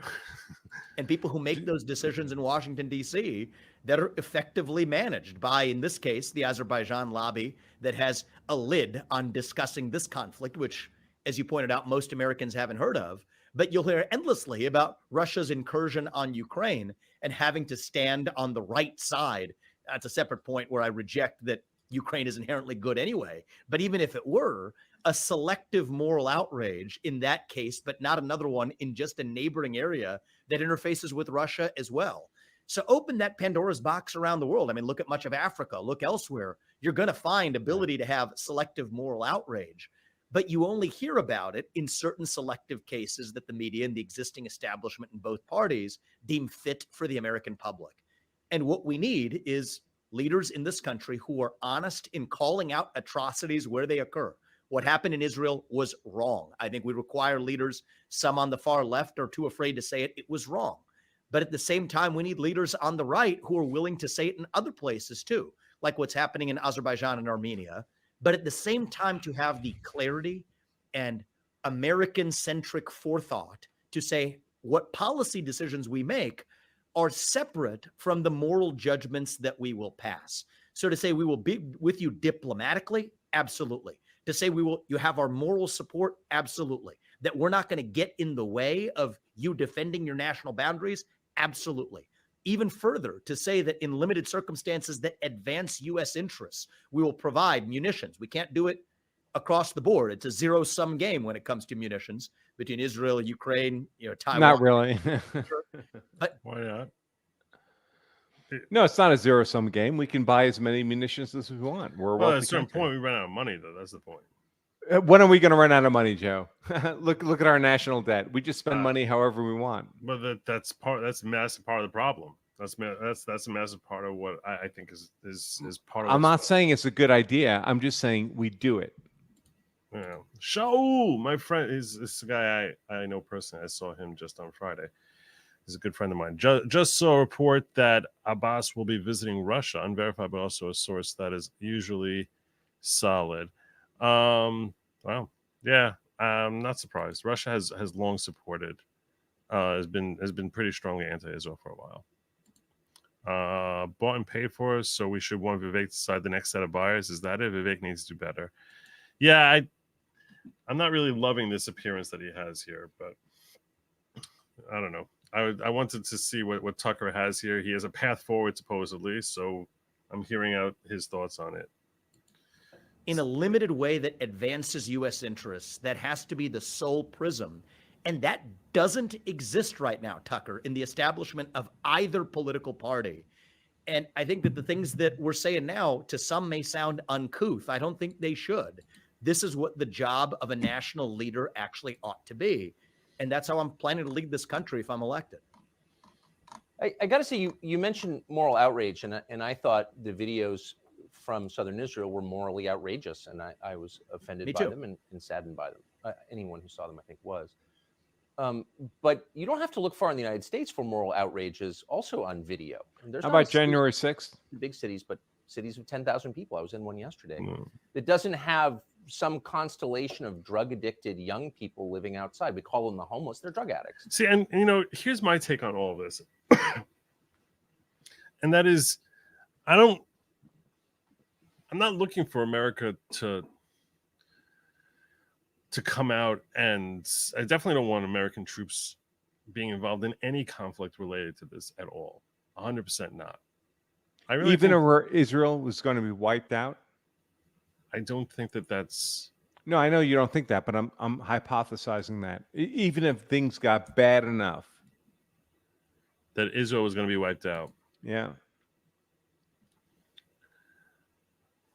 It's a harder question, right? I mean, it is a harder question. You could say you don't want American troops involved when you believe Israel's going to be able to hold the line and defend themselves. But if that became questionable, it's a different. It's different. You're saying like if suddenly they were invaded by like several of their neighbors on four fronts, right? I mean, as has happened, by the way, in 1948, right? In 1948. I think that's I think that military. It makes it harder. A harder question, right? This is what I would. That's why you have me on, Joe. Yeah, thank you for putting me in that very tough position. My take on it is this. I don't know I honestly don't know.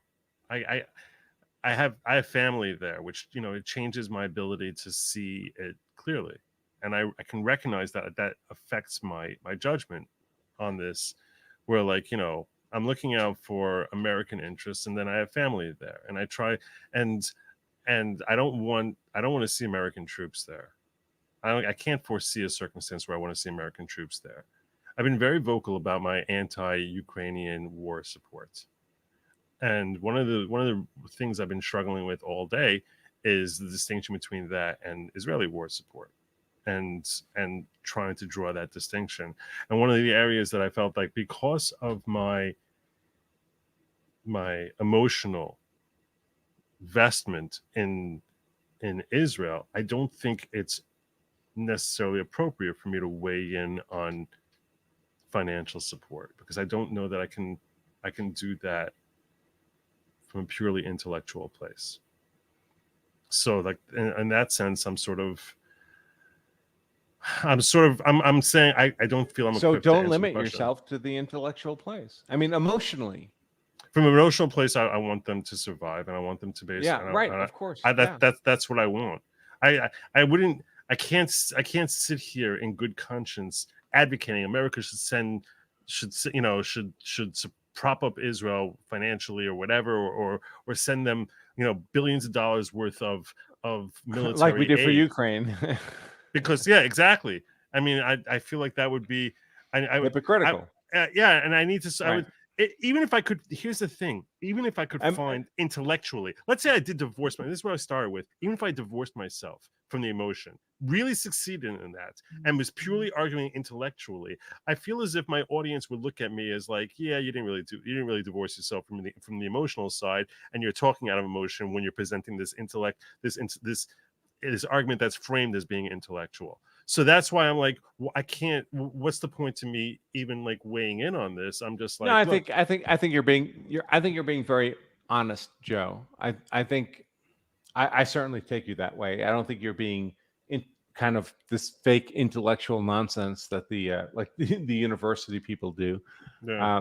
I think you're being very honest about your approach. But these are hard questions. That's why I raised the question. They're difficult. It's a fair questions. question, and they're fair questions.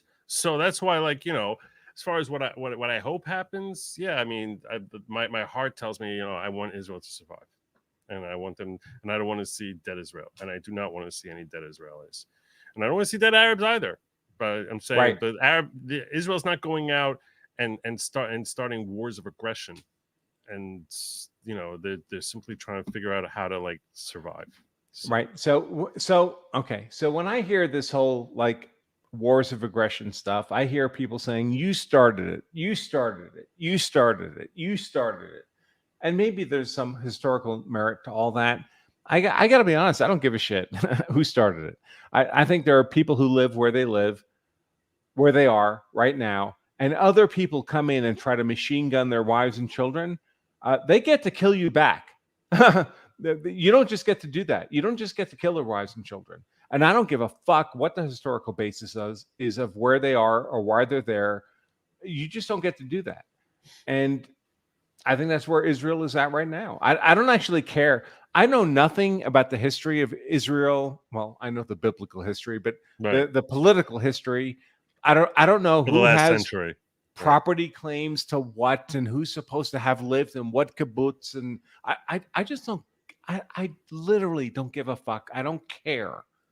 When you parachute in and machine gun my wife and kids, I'm going to kill you. That's it. Yeah. It's crazy that it's gotten to this. And they're addicted to drugs that were imported across an open border, allowed by the Biden administration, and they're dying more than 100,000 a year. Now, you can call it genocide, you can call it whatever you want, but it's the death of over 100,000 Americans a year and the living death of millions more I guess who are living about outside. The domestic issues. So, Fentanyl. I don't understand. Yeah, I know that, but people are outraged by what happened in Israel. And again, I want to add my voice to that because I'm a human being. But the scale of the outrage among Republican presidential candidates was so much more intense. One of them took to a bullhorn and started yelling about it. I get it, but no one would think to do that. about the 100,000 American young people That's a great murdered point. every year, That's a great and they point. are murdered, honestly, by Give me a bullhorn synthetic for that opioids. one. Like Chuck. what? I'll take my bullhorn for that one. And let's just go a little bit deeper on that one. This is the product of some. No one said China. I mean, all those drugs are coming from China. To make synthetic fentanyl coming from Wuhan of all places. Oh, he said China. Okay. Out of our own border, pumping that up. And you want to just number It was going get there. the scale intact. 50 times the number of people who died on 9/11 are going to die this year as a consequence of fentanyl just crossing our southern border. A couple days ago, I was actually at our northern border in the northern part of New Hampshire. Totally wide open border. I mean, to call this porous is an overstatement. It's just a border. And I agree. I've ridden over it. just last year, 2022, to kill 3+ million Americans. That was just the amount that was caught, let alone the amount that wasn't. And so this is the product of intentional design. People will say, is that because of a drug epidemic in demand? You know, that's a separate debate, but a lot of that fentanyl is being laced into. People who are taking it have no idea that they're taking fentanyl, taking other drugs. 100% true. That's killing them on the spot. That's closer to bioterrorism. Nobody would call it an overdose if you put it in a Big Mac. Yeah. There is no level of moral outrage. Forget the Democratic Party. I've written that one off. And there's so little sympathy for drug addicts. Most of the famous what it people you've heard of who've suddenly died, they were taking drugs. They were drug addicts, recreational drug addicts. But what happened was they got a dose with fentanyl in it, and the fentanyl killed them. Yeah. They thought it was going to be a normal line with the credit card. They thought it was going to be a normal snort, a normal smoke. But their drug dealer put a little too much fentanyl in it, and they killed them. In the Republican Party, of the same scale of this incursion right here at home. And so one of the things that allies do is they learn from each other. I think that intelligence sharing operations is critical with allies, with Israel and otherwise. I think one of the things we can do is learn from both the successes and, in this case, a bad failure in the case of our ally. To say if we have borders that are as open as ours, even Israel that had a border as tightly protected as its own saw this happen, we could have far worse or the equivalent happening right here at home.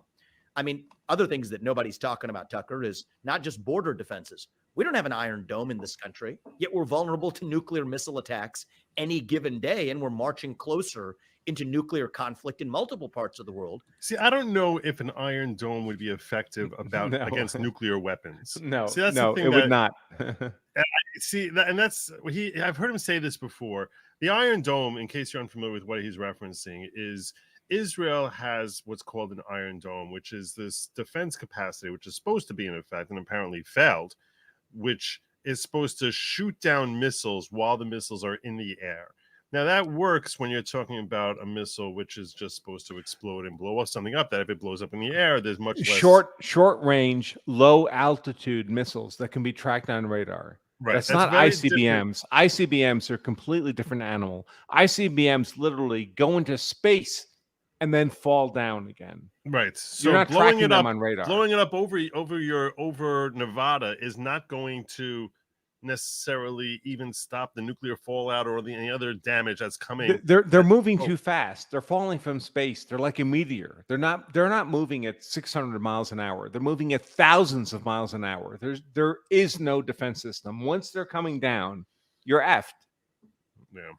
So he's talked about this before, but I think we're very far from developing anything that could stop that. You have to shoot it out in space. You basically have to kill it before it takes off, before it gets up to orbital level. Yeah. Yeah. That's what the whole Reagan laser space program Star Wars, was about. Right. Most notably with Russia. Think about cyber defenses. And if that really was a cyber attack or whatever explanation it might be for why Israel was caught off guard, we're vulnerable to cyber attacks in this country. Sure, my friend saying other breaking news: Hurd dropped out of the race and supported Haley. Haley's numbers improved by exactly 1 vote. Who the hell is Hurd? I don't even know who that is. Joseph says Biden should manage the Israeli-Gaza border to keep the Jewish soldiers out of Gaza. Solved. By the way, the only reason Nikki Haley has even one supporter is because Ben Shapiro likes her. I can't stand Nikki Haley. Oh my god, I hate that. She's I hate that terrible. woman. She's terrible. I don't understand. That's how I know I'm old. I don't understand how people can like Nikki Haley. And you know who likes Nikki Haley? My wife. My wife likes Nikki Haley. Why? I don't know. She can't explain it to me. She just likes her. I'm like, Yeah, yeah, that's right. Repeal the 19th. Electromagnetic pulse attacks nobody's talking about that could take out our electric grid, which, by the way, has 60 Chinese transformers in it. You know, talk about space-based defenses, totally missing in the United States of America. That's where my outrage is highest, is our own vulnerability right here in the homeland. And I do not think that it is crass. I think it is the morally correct answer for leaders of nations to ask how they protect the interests of their nation. That comes with allies. And so I think that it is important not to create an equivalence between Hamas and Israel, as some on the American left and European left are trying to do. It is wrong what happened to Israel. And I call that out as a human being and as somebody who's on a belief of some people are on the right side and the wrong side of a conflict. I think that is far clearer here than it is, for example, in the Russia-Ukraine conflict or other areas where people have baked that cake. But the selective nature of ignoring certain other conflicts, while even more importantly, ignoring the interests of the U.S. right here at home, is what irritates the heck out of me, out of the politicians in both parties. And it is shameful. And I think that there are, frankly, financial and corrupting influences that lead them exactly to speak the way they do. That's just, you know what this guy should do? This guy should fluff up his hair a little more, make it blonde, and start talking in a Trump accent. And if he did that, he would win the election with hardly a scratch. He's positioning himself. You know what? Iran sucks. Iran incredibly sucks. And you know what's good? Israel is good. I love Israel. I love Israel their people. more even than I love birthday cakes. Yes. and that's why I'm moving the embassy from. I'm sorry, John. I don't remember where he moved it from, but whatever. That's why I moved the embassy. And Israel is great. And that's what we're doing. All right. And everybody else, you're fired. And if this guy mocked that demeanor, I bet he'd be president in a week. He is positioning himself to be Trump's heir apparent. There's no way he's going to win the primary here, but he's positioning himself that, look, no matter what happens in 24, that he's the next guy that people are going to look to in 20, that the MAGA will look to in 28. That's essentially what he's trying to do. So Monk in Training says, my problem with Tucker and those like him is the strong desire to deny they're bad people who need to die. Sadly, they cause more death by holding us back. Iron Dome started out as Star Wars by Reagan. Yeah. All true. Tucker's serious concentration looks again an ad for gas tax. He does have a curious look on his face. How could you pay for? So it's so funny when I do. Because I'm on social media, we have like photographers and stuff, and they're always asking me like make particular faces. Like I'm supposed to make the happy face. They can take a picture and I can make a serious face, angry face, surprise face. I did that when I used to change up my cover picture for thumbnails. So I went through a whole thing where I just like started going like. And like, so I feel like this is like if I were Tucker and now we're making my like deeply concerned face, like he does look like he's trying to move something internally. So can't deny that. System in another country, but not in your own country. I don't understand. Well, that. I mean, how can you pretend to be a leader in your country if you're doing something like that? It seems so immoral to me. Pretending is a good word to use. I do think it's immoral, Tucker, to completely abdicate defending our own border, yet worrying about other people's borders more than we worry about our own. That's not to legitimize anything that's happening in other parts of the world. Far from Obviously it deserves to be condemned. But if you're the president of the United States, your obligation is to your homeland. Defend your homeland. People will say in response, and I get this right from the other presidential totally agree candidates, with this. Oh, we can walk and chew gum at the same time. You are neither walking nor chewing gum. Yeah, you are. You can say there's talk that we can do both at the same time, but you don't end up doing both. So it's like you end up doing only one. That's the thing. Stop telling us we can do this when you're not doing it. Absolutely leaving our country vulnerable to every form of attack until it's too late. But then it's one thing, Tucker, to say that, okay, people come to this conclusion if this is a new question. This isn't a new question. We spent $3 trillion in Iraq and in Afghanistan. To what end exactly? I can tell you. In Afghanistan. What do you in think Iraq, the end we was? still have hostile effect. It made a lot of people rich. Yeah. Yeah. Actively anti-American control, vulnerable to Iranian incursion as well while we're at it. To what end? And so if you don't learn from the mistakes of the past, it's not like we haven't had plenty of opportunities to reflect on that in the recent past. If you don't learn from those mistakes in the past, you're destined to make the same mistakes in the future. And right now we're in a position that's even more bankrupt, even more in the hole, $33 trillion in the hole than we were when we marched our way into those foreign wars last time around. So Joe, can I ask you a question? Sure. So a lot of what this guy says makes sense to me. Yeah. Right. I told you. So I I told should you you're like gonna him. Yeah. But I just don't trust him. I feel like Nobody trusts him. I That's the feel like thing. I'm being spoken to by a used car salesman. That's what everyone Right. feels. On an emotional level. That's how I feel. I told you. He said he's the guy who shows up to pick up your daughter and knows all the right things to say, and then you're not sure you're going to see your kid ever again. So, yeah. Okay. Unseen. England DG Joe. Why is the super awesome gun dude on your channel? I cannot keep supporting quiet lawyers who in no way want my money. I want your money. I'm not lying about that. I'll take your money. England DG. About what we will and won't do as the United States of America. That gives clarity to our allies who deserve clarity from the United States. That's the other dimension of this too, is by being vague about what that means, yelling, finish them into a screen. What does that actually mean? By creating a false equivalence between an attack on America, which thankfully we haven't had, and an attack on an ally of America. Well, we have had moral confusion in absence of hard red lines. And I think that's what I'm worried about very much so in Russia. There are no clear red lines when we're using a moral justification to advance a war that doesn't advance American interests. The last thing is we need to repeat that same mistake in other parts of the world. That's a formula for getting to World War III. And if you're someone a Nikki Haley who is going to profit from World War III, I think you're disqualified from being the president of the United States. And I'll tell you something, Jacob in my Rumble ghetto Ukrainians. there, which I do peek in on every once in a while, he makes the point that he's like, I don't trust any politicians. So if I don't trust him, at least he's saying what I want him to be saying, right? I mean, yeah, okay, I might not trust him. No, that's stupid thing.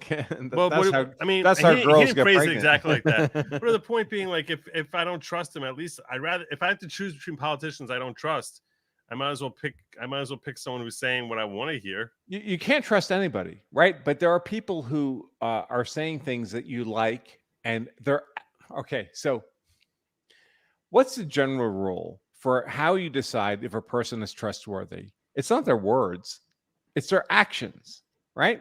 Yeah. So what are their actions? What did Trump do with Israel? Mm-hmm. He moved the embassy, right? And he told Iran, if you F with us, you will feel pain like you've never felt before. Yep. That's what he told them. And we all believe he would have carried that out, right? Yep. So effectively, it's an action. Yep. So no one believes your words. What people believe is your actions. We talk about this guy. I don't even know his name really, but Vivek. If he showed up to date your daughter, you wouldn't trust him because of his smooth talking words. What would you want to see to trust him? You'd want to see actions that can make you trust him, right? He did it over a period of time. He came and asked you for permission. He did all these other concrete things that could make you trust him, not just smooth talking words.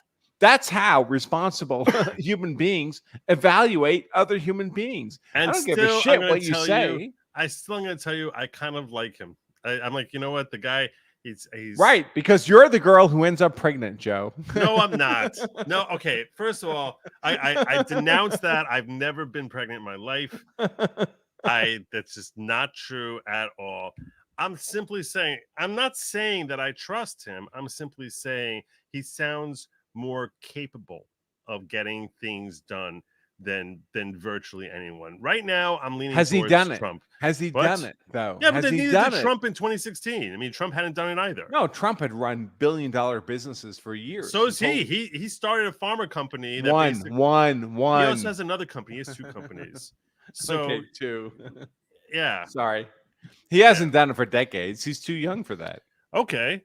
All right. But does that mean that, like, I'll tell you this much. It counts less. It does mean that, Joe. You're right. It counts less.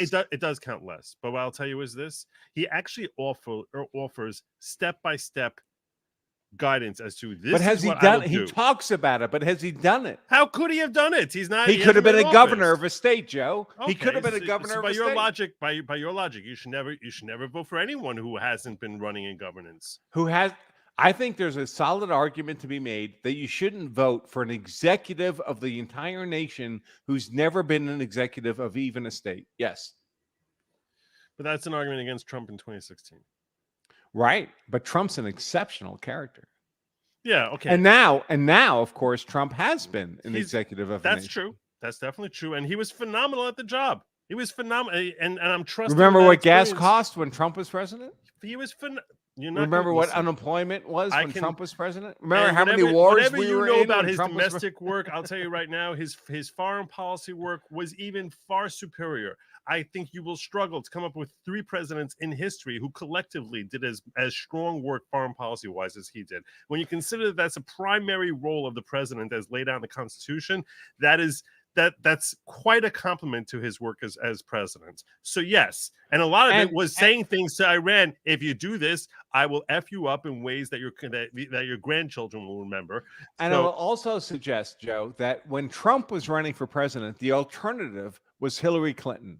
When this guy is running for president, the alternative is Donald Trump. Right, and that's not fair. the same game. That's 100% fair point. That's a one, and that's why I'm leaning toward Trump over him. I'm simply saying, as I'm looking toward the future, compared to everyone else out there, I'm liking what I'm hearing from him. I don't think there's anything wrong with that. We got this up front here. Hi, I'm here to pick up your daughter. She's the most amazing person I've ever met. In no way do I have ideas about beyond dancing at prom. I've never any thoughts. I won't do anything bad. Yes, I'm 37. I have great intentions. Vote for I almost feel obliged to match that $50 super chat, Joe. That was great. Come on. That was really so great. True. It's so true. By the way, I feel especially guilty. My own wife is 15 years younger than me. Yeah. But I didn't meet her at the prom. She was an adult. Joe, none of that matters if he can't control a party which controls the legislature. A lot of this stuff is within his exclusive domain. A lot of the steps that he laid out, for example, how he would take care of big pharma and was running the executive branch. And a lot of the stuff he's talking about is cutting the FBI and basically reassessing and reassigning them and basically trimming like 80% of them completely fired and the other 20% removed to other branches. So, and that would be under his purview. Monk and Training says England, France, Germany, South Korea, Italy, Spain. The right nation building doesn't work. Also, the British Empire didn't do it either. Sarcasm. It's not a matter of nation building. It's not nation building. This is the difference, Monk and Training. This is not a matter of, we're very interested in helping you build this nation. It's a matter of we want to set your nation on a course that is less destructive to your neighbors. So, and if you happen to build as a nation, great, that's okay. But when has that ever worked? Show me one example where that's ever worked. Ever. That what? Nation building? This nation building. Ever. Oh, you could say Germany's healthier now than they were a century ago. Germany has a less than replacement population level right now. Well, everyone has that now because everyone is basically into that's you pick that yardstick and then say, well, since I chose this yardstick, everything is a fail. But if I think it's fair to say you're a failed society when you're not replacing your own population. So Germany is a failed society. Okay, so I'm not saying that your yardstick Africa is not. Africa has more. I'm not saying that the yardstick you choose is subjective. And I'm not faulting No, you it's for objective. subjectively. No, because you're saying that that's what's that's the sole yardstick as to whether or not you're a success. I'll tell you right now. Yes, if of you, course. If you have a Well- growing company, if you have a growing company and your people are relatively happy, that seems to be successful.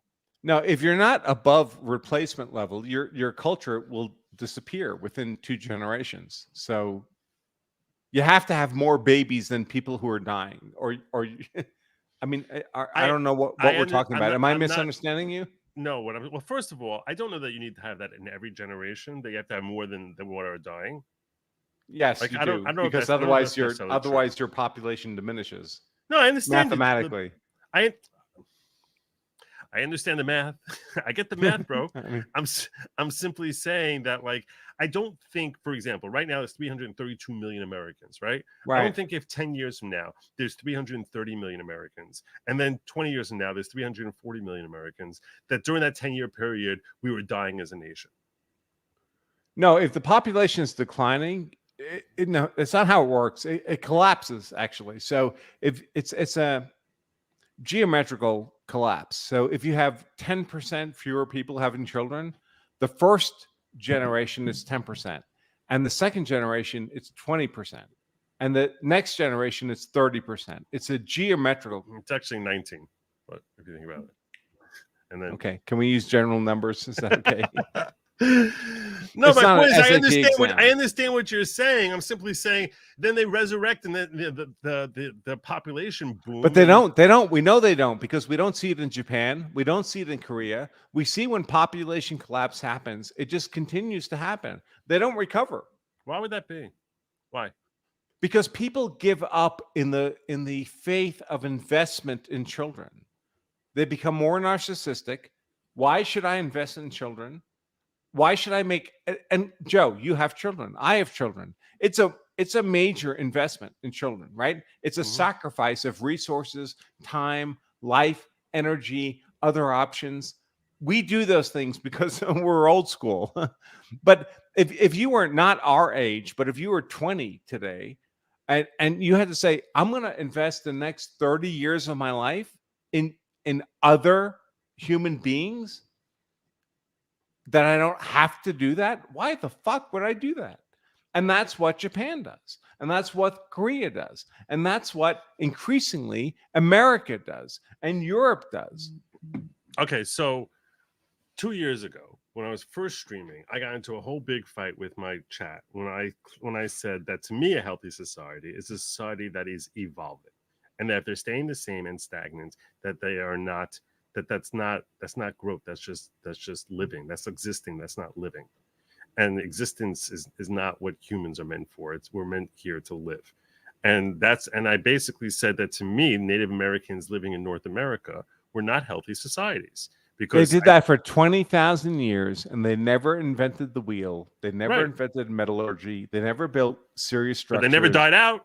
They never died out. So by you, if as long as they kept their population rate up, they're fine. They didn't die out. They died out by 99%. 99% every year died out. Well, I guess when white people showed up, they started dying out. But the point is, absent that, they were totally fine. It wasn't because they weren't totally fine. They were attacking each other. The Aztecs were sacrificing genocidal levels of human beings. By the way, I wasn't even talking about Central American Native Americans. Where there, at least they had some sort of cultural development. We saw they were organized. The Incans, the Mayans, the Aztecs. They actually had advancements through the ages, as opposed to the Indians. So they seem to lose the ability to make a wheel. I mean, and they definitely, when they got here, they certainly knew how to make a wheel, and they basically gave up on how to do that. So. And that was my point. So that's my yardstick. It's a different yardstick than yours, which is you have to be anywhere above 1 on the reproductive scale in order to be a healthy society. So that's my point. Of course. If you're otherwise, you're dying.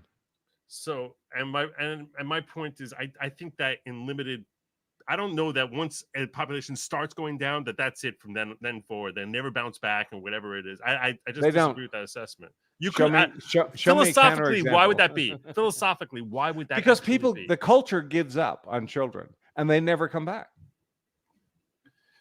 All right. Let me pop to England. It's like music, Joe. It's like pop music or rock music Yeah, well, or pop who music listens to changes every- Elvis today? Yeah, right, you know right. what? But that's what happens. Every 10 years it changes though, pop music. You convince the populace that having children, bearing children, is not a valued, important part of life, and they stop doing it. And when they stop doing it, and guess eventually those values return. That's what ends up happening. They don't, Joe. Is I don't- Japan's reproduction rate went back up? It never did, Joe. Korea's population rate went back up? It never did. Show me the counterexample, and I'll buy your argument. I'm not the expert on population rate to let you know. Oh, okay, yeah, back in 1870 in Uganda there was a population decline that went on for 20 years, but then by 1890 which wouldn't you should matter. see those Ugandans Which wouldn't popping out matter. like rabbits there. I don't know. It wouldn't matter because we would be in 2020. So I'd be asking for an example from this century, Yeah. and there isn't one. I like I said, I haven't been following population rates even over the last century globally. I mean, The that's good not my news, the thing. good news is that the Orthodox communities, both Jewish and Christian, are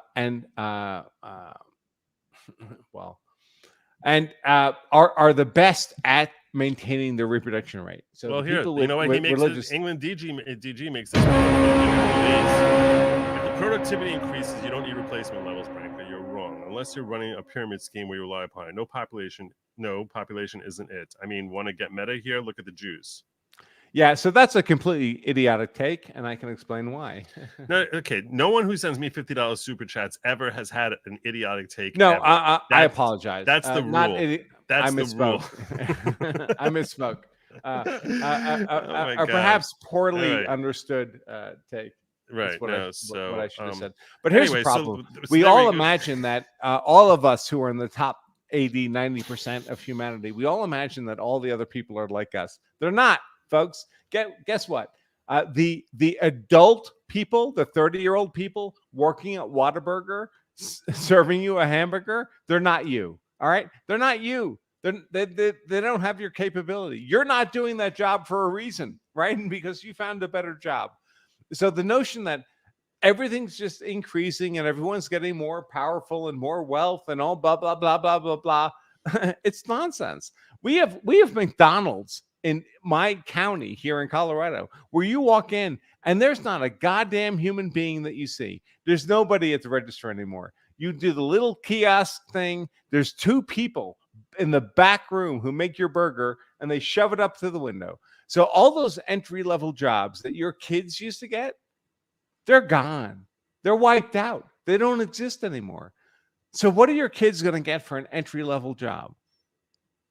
Nothing. Good luck. But what does that do with population rate? I'm not sure I understand what you're getting at, bro.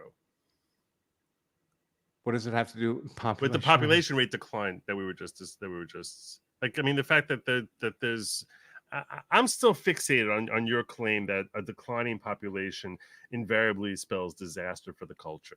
And I find that difficult. Because the reason people stop having kids is because there's no opportunities. There's no apparent opportunities for their children. Oh, okay. I'm getting it now. So you're saying that there's no growth opportunity. No, So, why would I have kids if they're only going to work at Starbucks, if they're only going to work at McDonald's, if there's no opportunity for them to succeed? There's no path forward for them. Why bother? And the reason people feel that way is because for them personally, they don't see a path forward. I don't look at that's why I had my kids so they'll end up being financially successful. No, but you're old. You're like me, Joe. I never looked at it like that. I never looked at it. If you were 20 today, 20 years old today, you graduated from college, you had $200,000 in debt, and you had to find a job. And let's face it, when most of us graduated from college, we didn't have real skills, right? Zero. Right. So we had to kind of find internships. We had to work our way up. But when I had to go through that, well, frankly, I had real skills. I had been a diesel mechanic, and my college debt was nothing. I paid my way. But if today you come out of college, $200,000 in debt, and what, you're looking for an internship to cover a $200,000 debt? How does that work? Yeah, but I mean that's. And you're going to have a child and feed your child into that system? Okay, so you know, in certain ways you're preaching to the choir, because I actually have been railing against our current education system as being so ridiculously flawed and backward that it's self-destructive. So so in that sense you're preaching to the choir. I've been screaming about the benefits of vocational schools and going to places that you actually can learn to do something like be a diesel mechanic. Right. And I think that's far more advantageous than actually getting a college degree. And we can do that, but the real people, the real youth in the real world, they're not just discussing this in a hypothetical way. They can't pay their fucking rent. They can't pay these student loans. Well, okay, so what you're describing is basically the destruction of our current education system. And that's okay. That is what I'm describing. To me, I'm all on board with that. I'm like, blow it up. I think that these educational institutions are a completely disastrous system. I think they destroy the very people they're supposed to be. They're a huge wealth transfer system from young, stupid people to these administrators in colleges. It's basically you just graduated high school, starting college. Welcome to debt. This is you the rest of your life. Right. Yep. So. I want to finish this thing up here. Kimmy Hunt says he's too polished. My gut says walk the other way. Vivek is a smooth talker, just the tip kind of guy. Israel is the only country in the industrial world whose fertility rate is above replacement level. Even secular Israeli Jews have more than 2 kids. Okay. Francisco Linares, relations only got good with Israel and other Islamic countries to counter Iran. What are your thoughts on historical competition of Islamic cultures in the region and how that relates to Israel? These are questions you need to save my father. My father is the expert in Middle East. I'm going to urge you, please save questions like this for him. He's going to be here on Wednesday, God willing. So I don't even know why people talk about these things. I mean, listen, this is history. Because people are interested. People are interested in history. But if you're a husband in Israel today, and you have a wife and you have children, you don't give a fuck about any of that. You want a gun and you want to kill the people trying to kill you and your wife and your children. That's all. So Joseph has a fair counter for you. Which society has died out, not is dying? What do you mean? Millions of them. Oh, you're saying because of population decline. Which society has died out? Oh, the Bronze Age. Just go Google Bronze Age. They completely collapsed. Yeah, but you're looking at modern day and saying these population rates that they're never returning, and I'm saying, and you're saying that they died, that they're dying. Japan, Korea. But have they died? Are there no Japanese today? Are there no Koreans today? No, but they're collapsing. but who's to say that won't reverse? You're saying because culturally, you're saying that there's no systems in place that are just motivating. I'm looking at long-term trends. So Japan had hundreds of years of increasing population, and in the last 50 years, it's collapsed. Korea had hundreds of years, thousands of years of increasing population. The last 50 years, it's collapsed. If you want to argue to me that collapse is going to suddenly reverse, you come up with the evidence. All right. So England DG has a whole series of questions for you. So I'm going to throw them at you real quick. 3 questions, and you can address them all. First one is population rate is done. What economic benefit does it provide? More consumers. Second one is more geniuses. No, more people mean more geniuses, more creation. He's saying, so wait, Brank, are you saying there are less jobs, so we should have more kids? More kids create more jobs. More people create more demand. More demand creates more jobs. I agree with you on that. And he says, so the answer is simple. You get into something that makes money. And that's why I was saying, like, why wouldn't you get into something that creates money? Electric. No, so. But I mean, of course, I don't even know what the question is. Do stuff that makes money. Folks, I don't know if you've noticed, but I'm a guy who likes to make money. Make money, of course. Go make money. Provide value to society and make money. Yeah, which is what I think he's saying. HVAC, plumbing, electric. I think these jobs are going to have a new boom that comes back when people start realizing how stupid our education system is. Why does population equal collapse? No, collapsing population equals collapse. So I guess I don't understand the question. And it's written... KJV says divorce custody is why people aren't having. Yeah, no, I think that's right. I think the family court laws are a big part of the problem. Our Western governments have made for men, bearing and raising children uneconomical. Yeah, Those kids can be stripped from you on a woman's whim, and you spend the next 20 years of your life slaving for children you never see. Who the fuck would want to do that? If we want the marriage and child productive rates to come back, we have to change those laws. Yeah. I agree with you. I'm just saying, stop it there. But I agree with you on For that. that matter, I have no sympathy at all for our leaders. I think they're disgusting. So let me ask you just one last question. So, Nikki Haley, Mike Pence, this Crenshaw guy, probably the entire leadership of the Republican Party is effectively calling for war with Iran, U.S. war with Iran. What would that mean, do you think?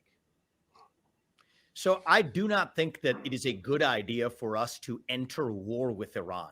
I think it would be good, and the outcome that I expect is that Israel will be successful in defeating Hamas here, in protecting its own homeland. They've done it countless times before.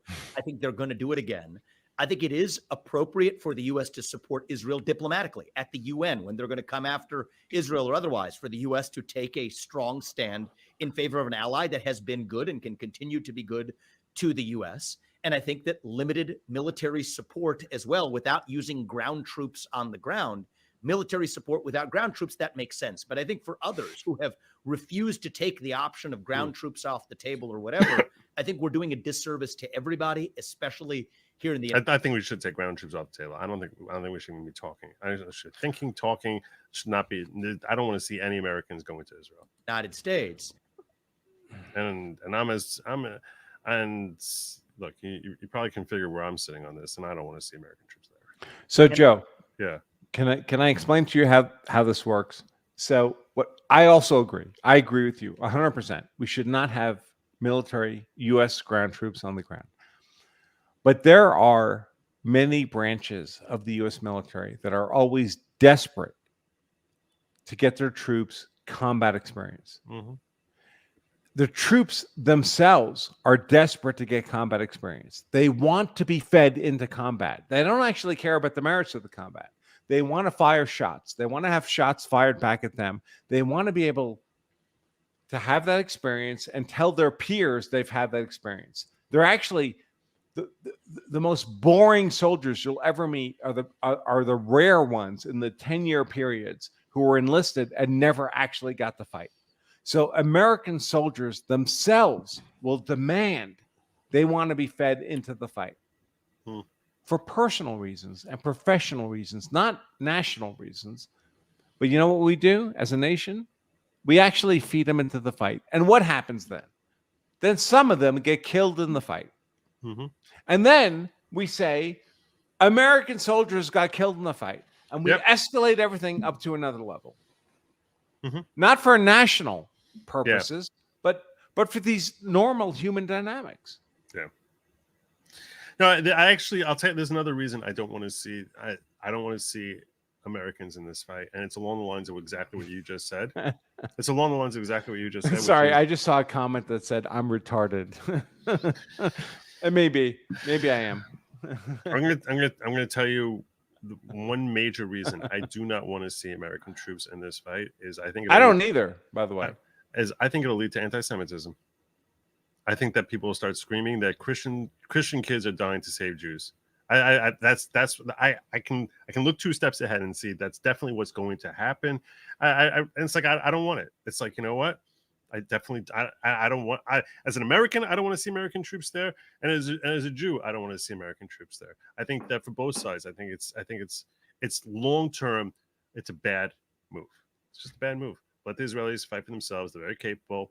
They've been doing it for a very long time, and I don't want to see it. I don't want to see it. Yeah. Okay. So what else we got here?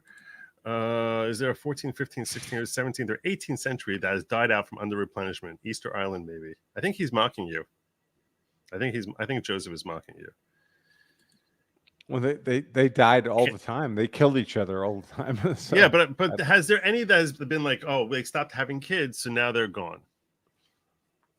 No, they were savages, so they just had kids whenever they wanted. But they were taken and sacrificed by other tribes all the time. But I think his point is that you're claiming that this is invariably going to lead to the destruction of normal human biology is we have kids, so we didn't have a problem with the reproductive rate. We have a problem with the reproductive rate now because people say they think it's pointless to have kids. There's no inherent value to having kids. And my gut says that that's something that comes and goes. I think that nope.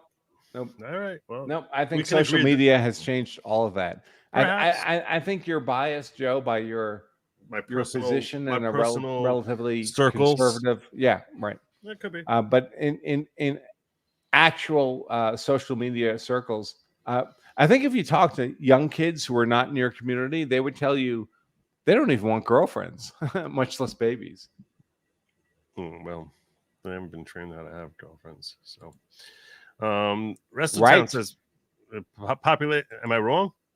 No, but that's the distinction, Joe. So you're not even, girlfriends are not like part of your worldview. That's right? true.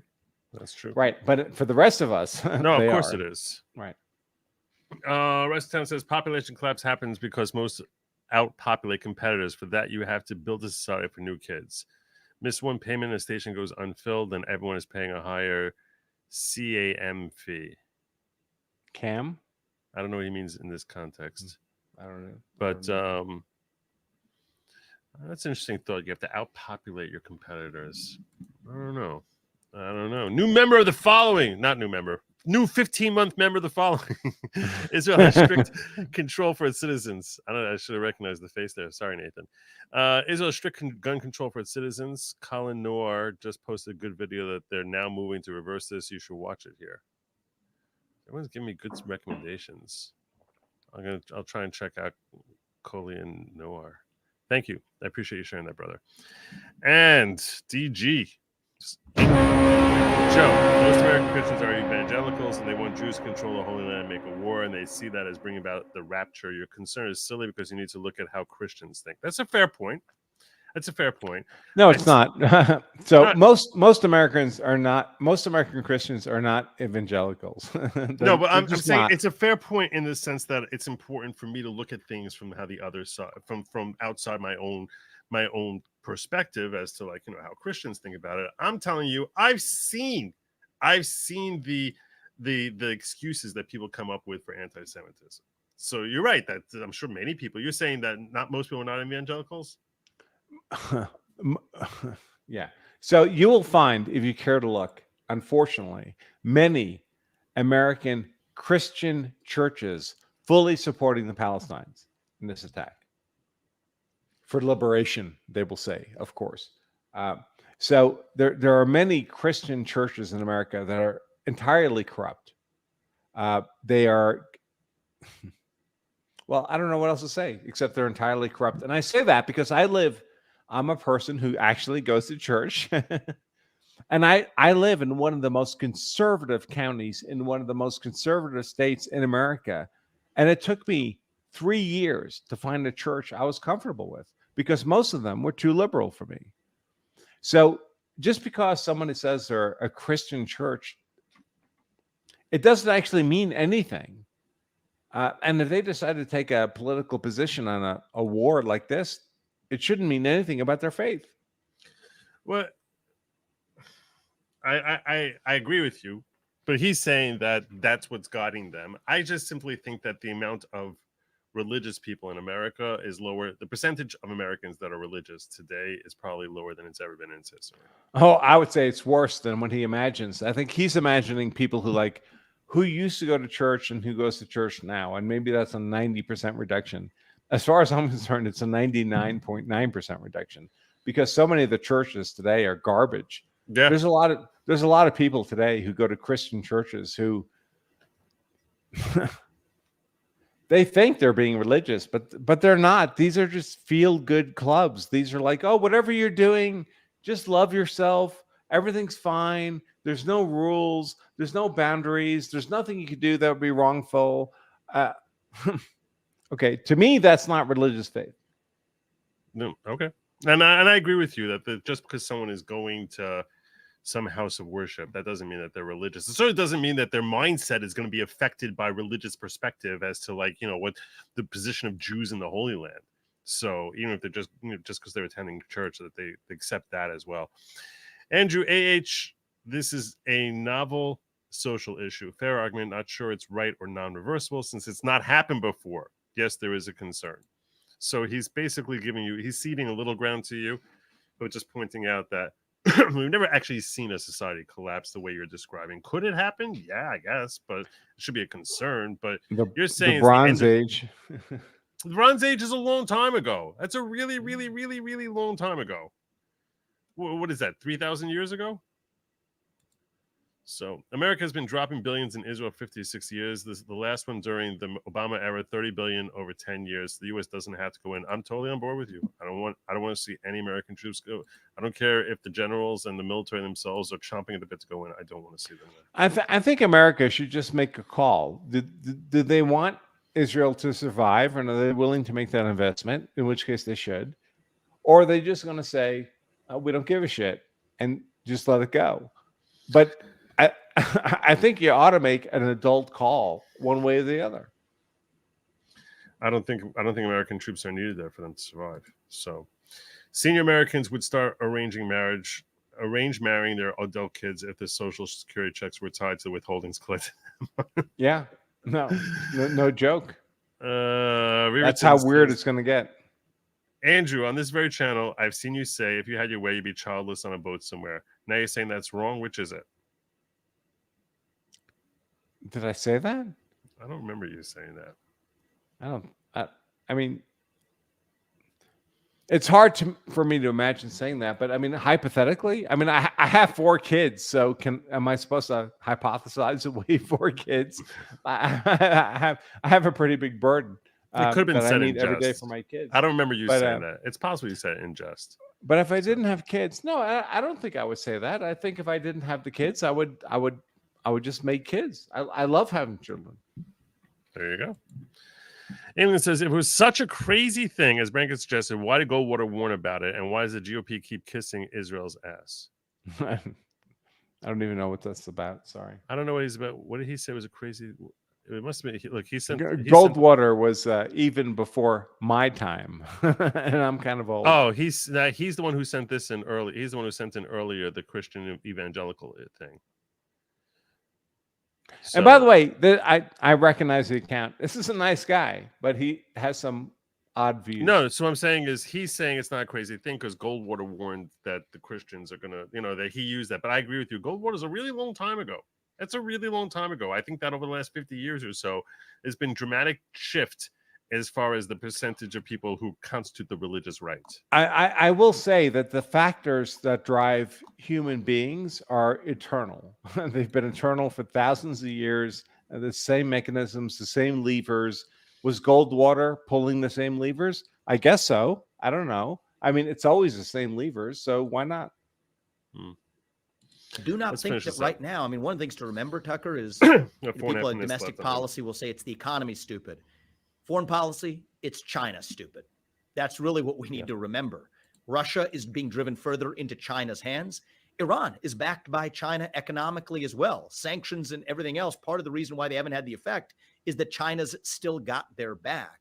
And so right now, I mean, if you look at even the artillery shells that earlier this year, 300,000 to the tune of U.S. artillery shells stored in Israel that we encouraged to send to Ukraine, it's a zero-sum game. And so we're actually rolling out the red carpet, depleting multiple reserves between Ukraine and Israel. I think we are paving the red carpet for China to annex Taiwan while we still depend on Taiwan foremost for our modern way of life in a way that we don't for Ukraine or other conflicts that we're marching our way into. And so that's the way we need to look at this, is what advances American interests. Yes, stand firmly for what's right and wrong diplomatically and otherwise, when you really need but to do it focus. in a way that responsibly looks after American interests first. And that's the real divide in the Republican Party. I do think we have a real fundamental ideological divide in the Republican Party, and we ought to be able to have that debate in the open. I think we're not having it right now. And I, for my part, will be unapologetic in standing for putting the interests of this nation first, because that happens to be the office that I'm running for, while being crystal clear about the fact that what happened in Israel was wrong. It was barbaric. It was something that was inhumane, and we have to provide the moral and diplomatic support that we need. At the same time, the job of the U.S. president is to stand for American citizens here in the homeland, and that's how I'm planning to lead. The trouble with this guy is I always feel like, No right. what do I got to do to get you into this car? Come on. I mean, what do I have to do to get you into this car? Can I put leather seats in it? Can I? Yeah. I told you, he's a good salesman, though. Kept He's really to good at act what in he the interest does. of the United States. Anything outside that is immoral, and they have no authority to do it.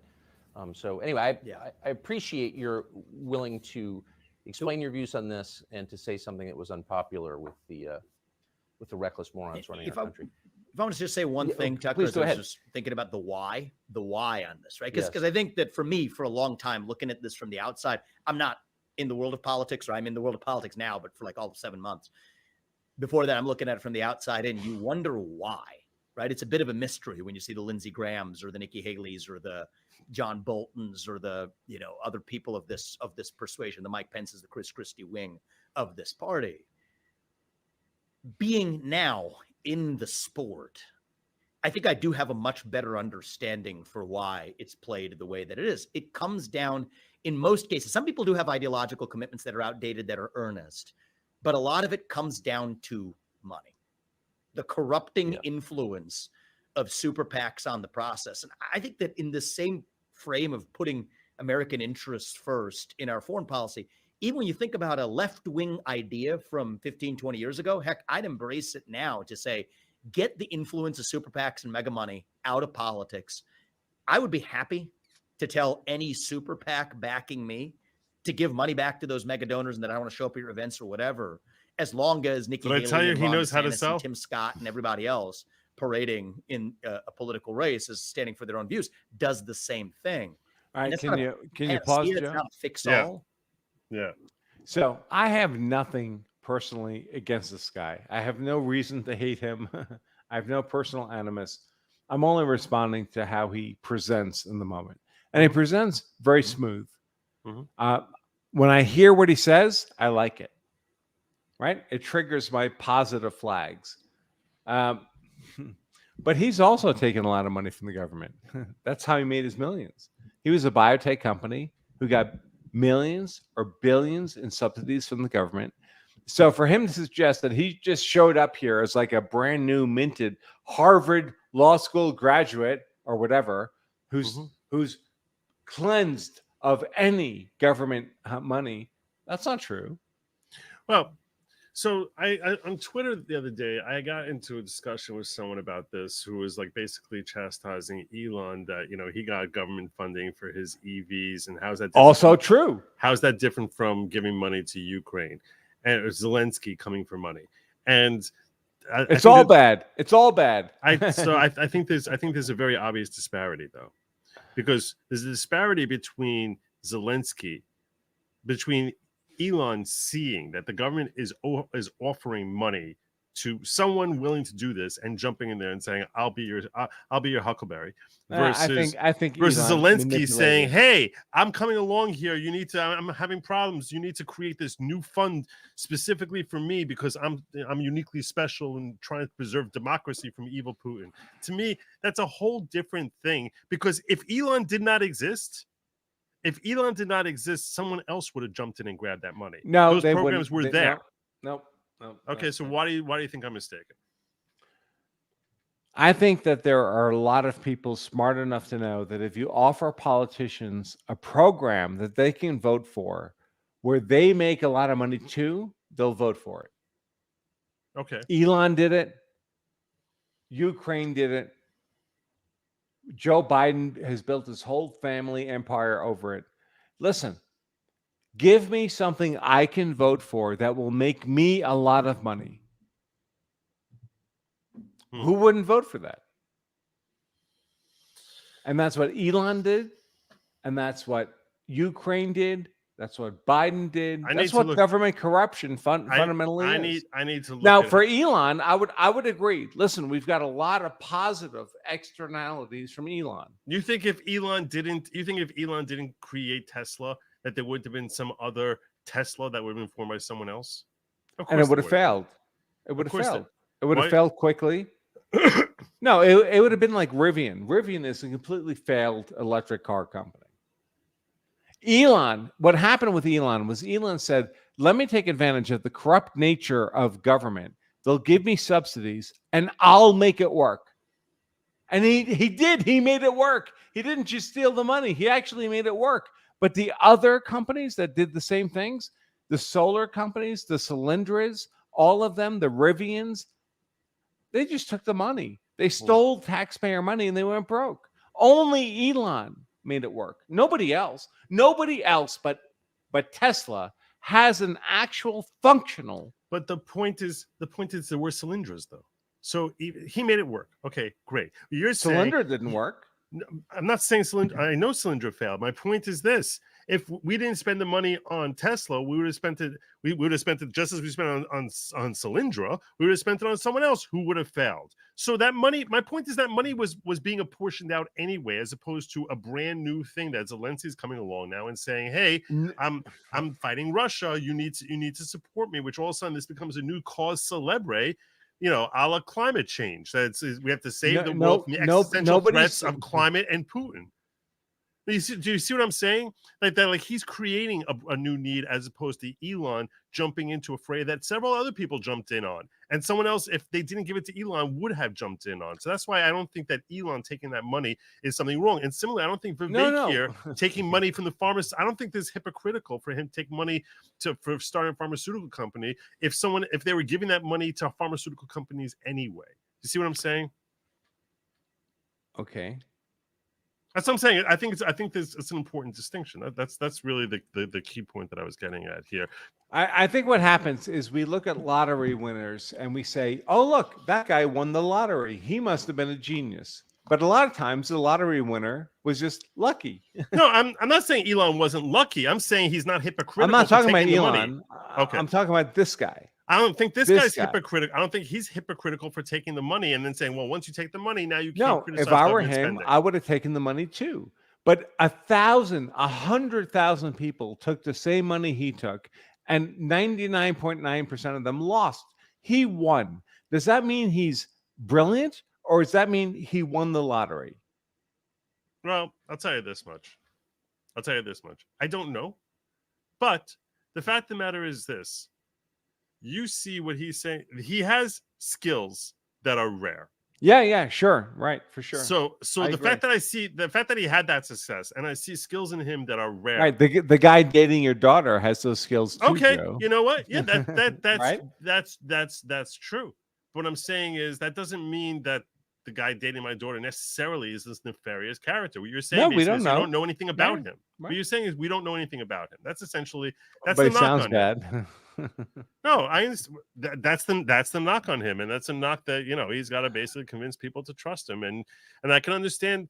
You know what? The slick back hair doesn't help him. It really doesn't. How many kids does he have? I think 3 or 4.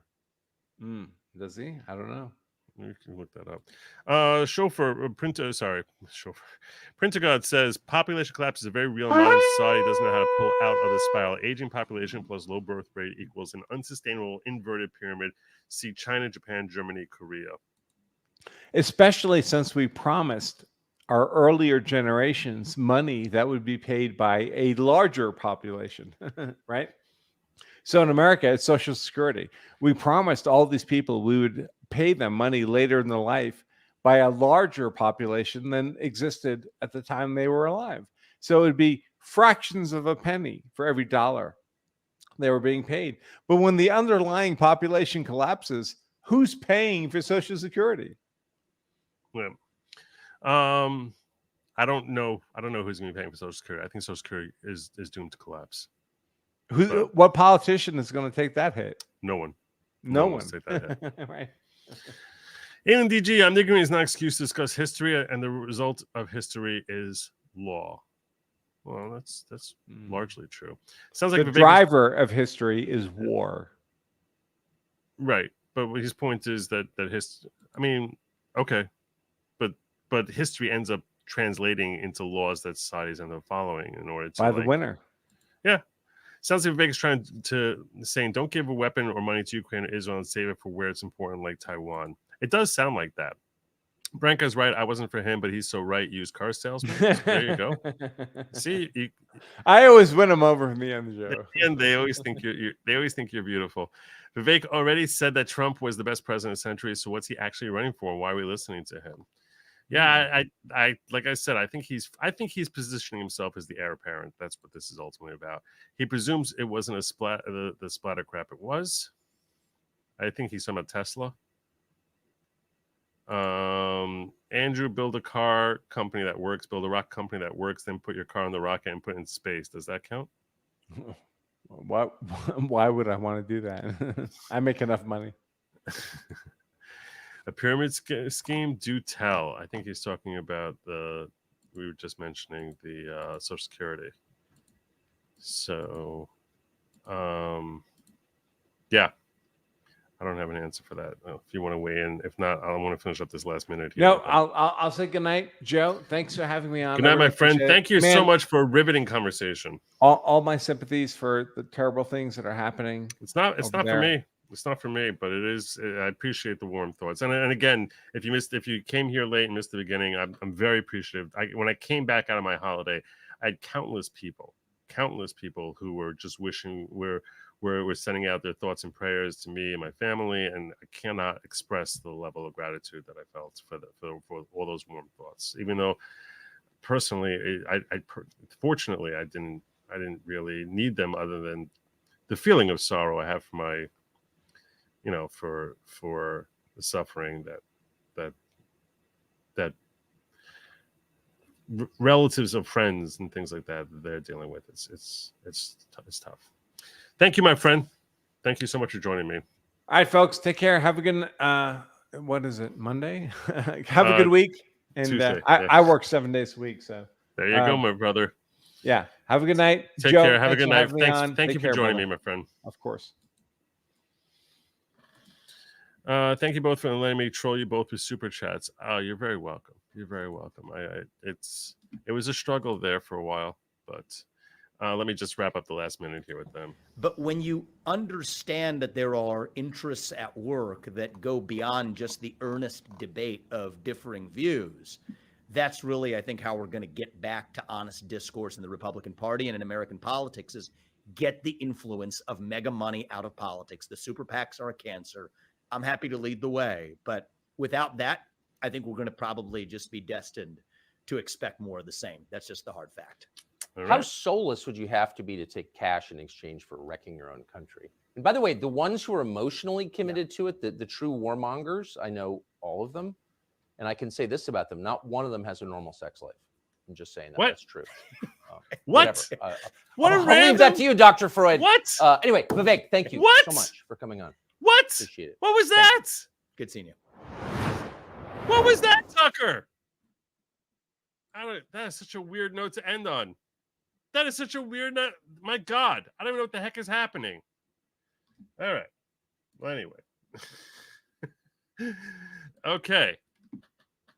So I'll be back here tomorrow. I don't know what I'm going to be covering, but it's going to be awesome. So you need to hit like, you need to subscribe, you need to tell your friends, and have them tell their friends and their cousins and their family. And ultimately, we spread greater community, unity, and personal growth, which that's what this show is all about. I thank you for joining me. And again, I thank you for the remarkable support of you, my loyal fans. Please make sure you hit like and subscribe, and check out goodlogic.locals.com. That's goodlogic.locals.com. Before I land my plane here, let me be 100% sure that I'm good to go. And it looks like I am. So with that, I thank you all for joining me. And God willing, tomorrow evening at 10 p.m., I'll be here.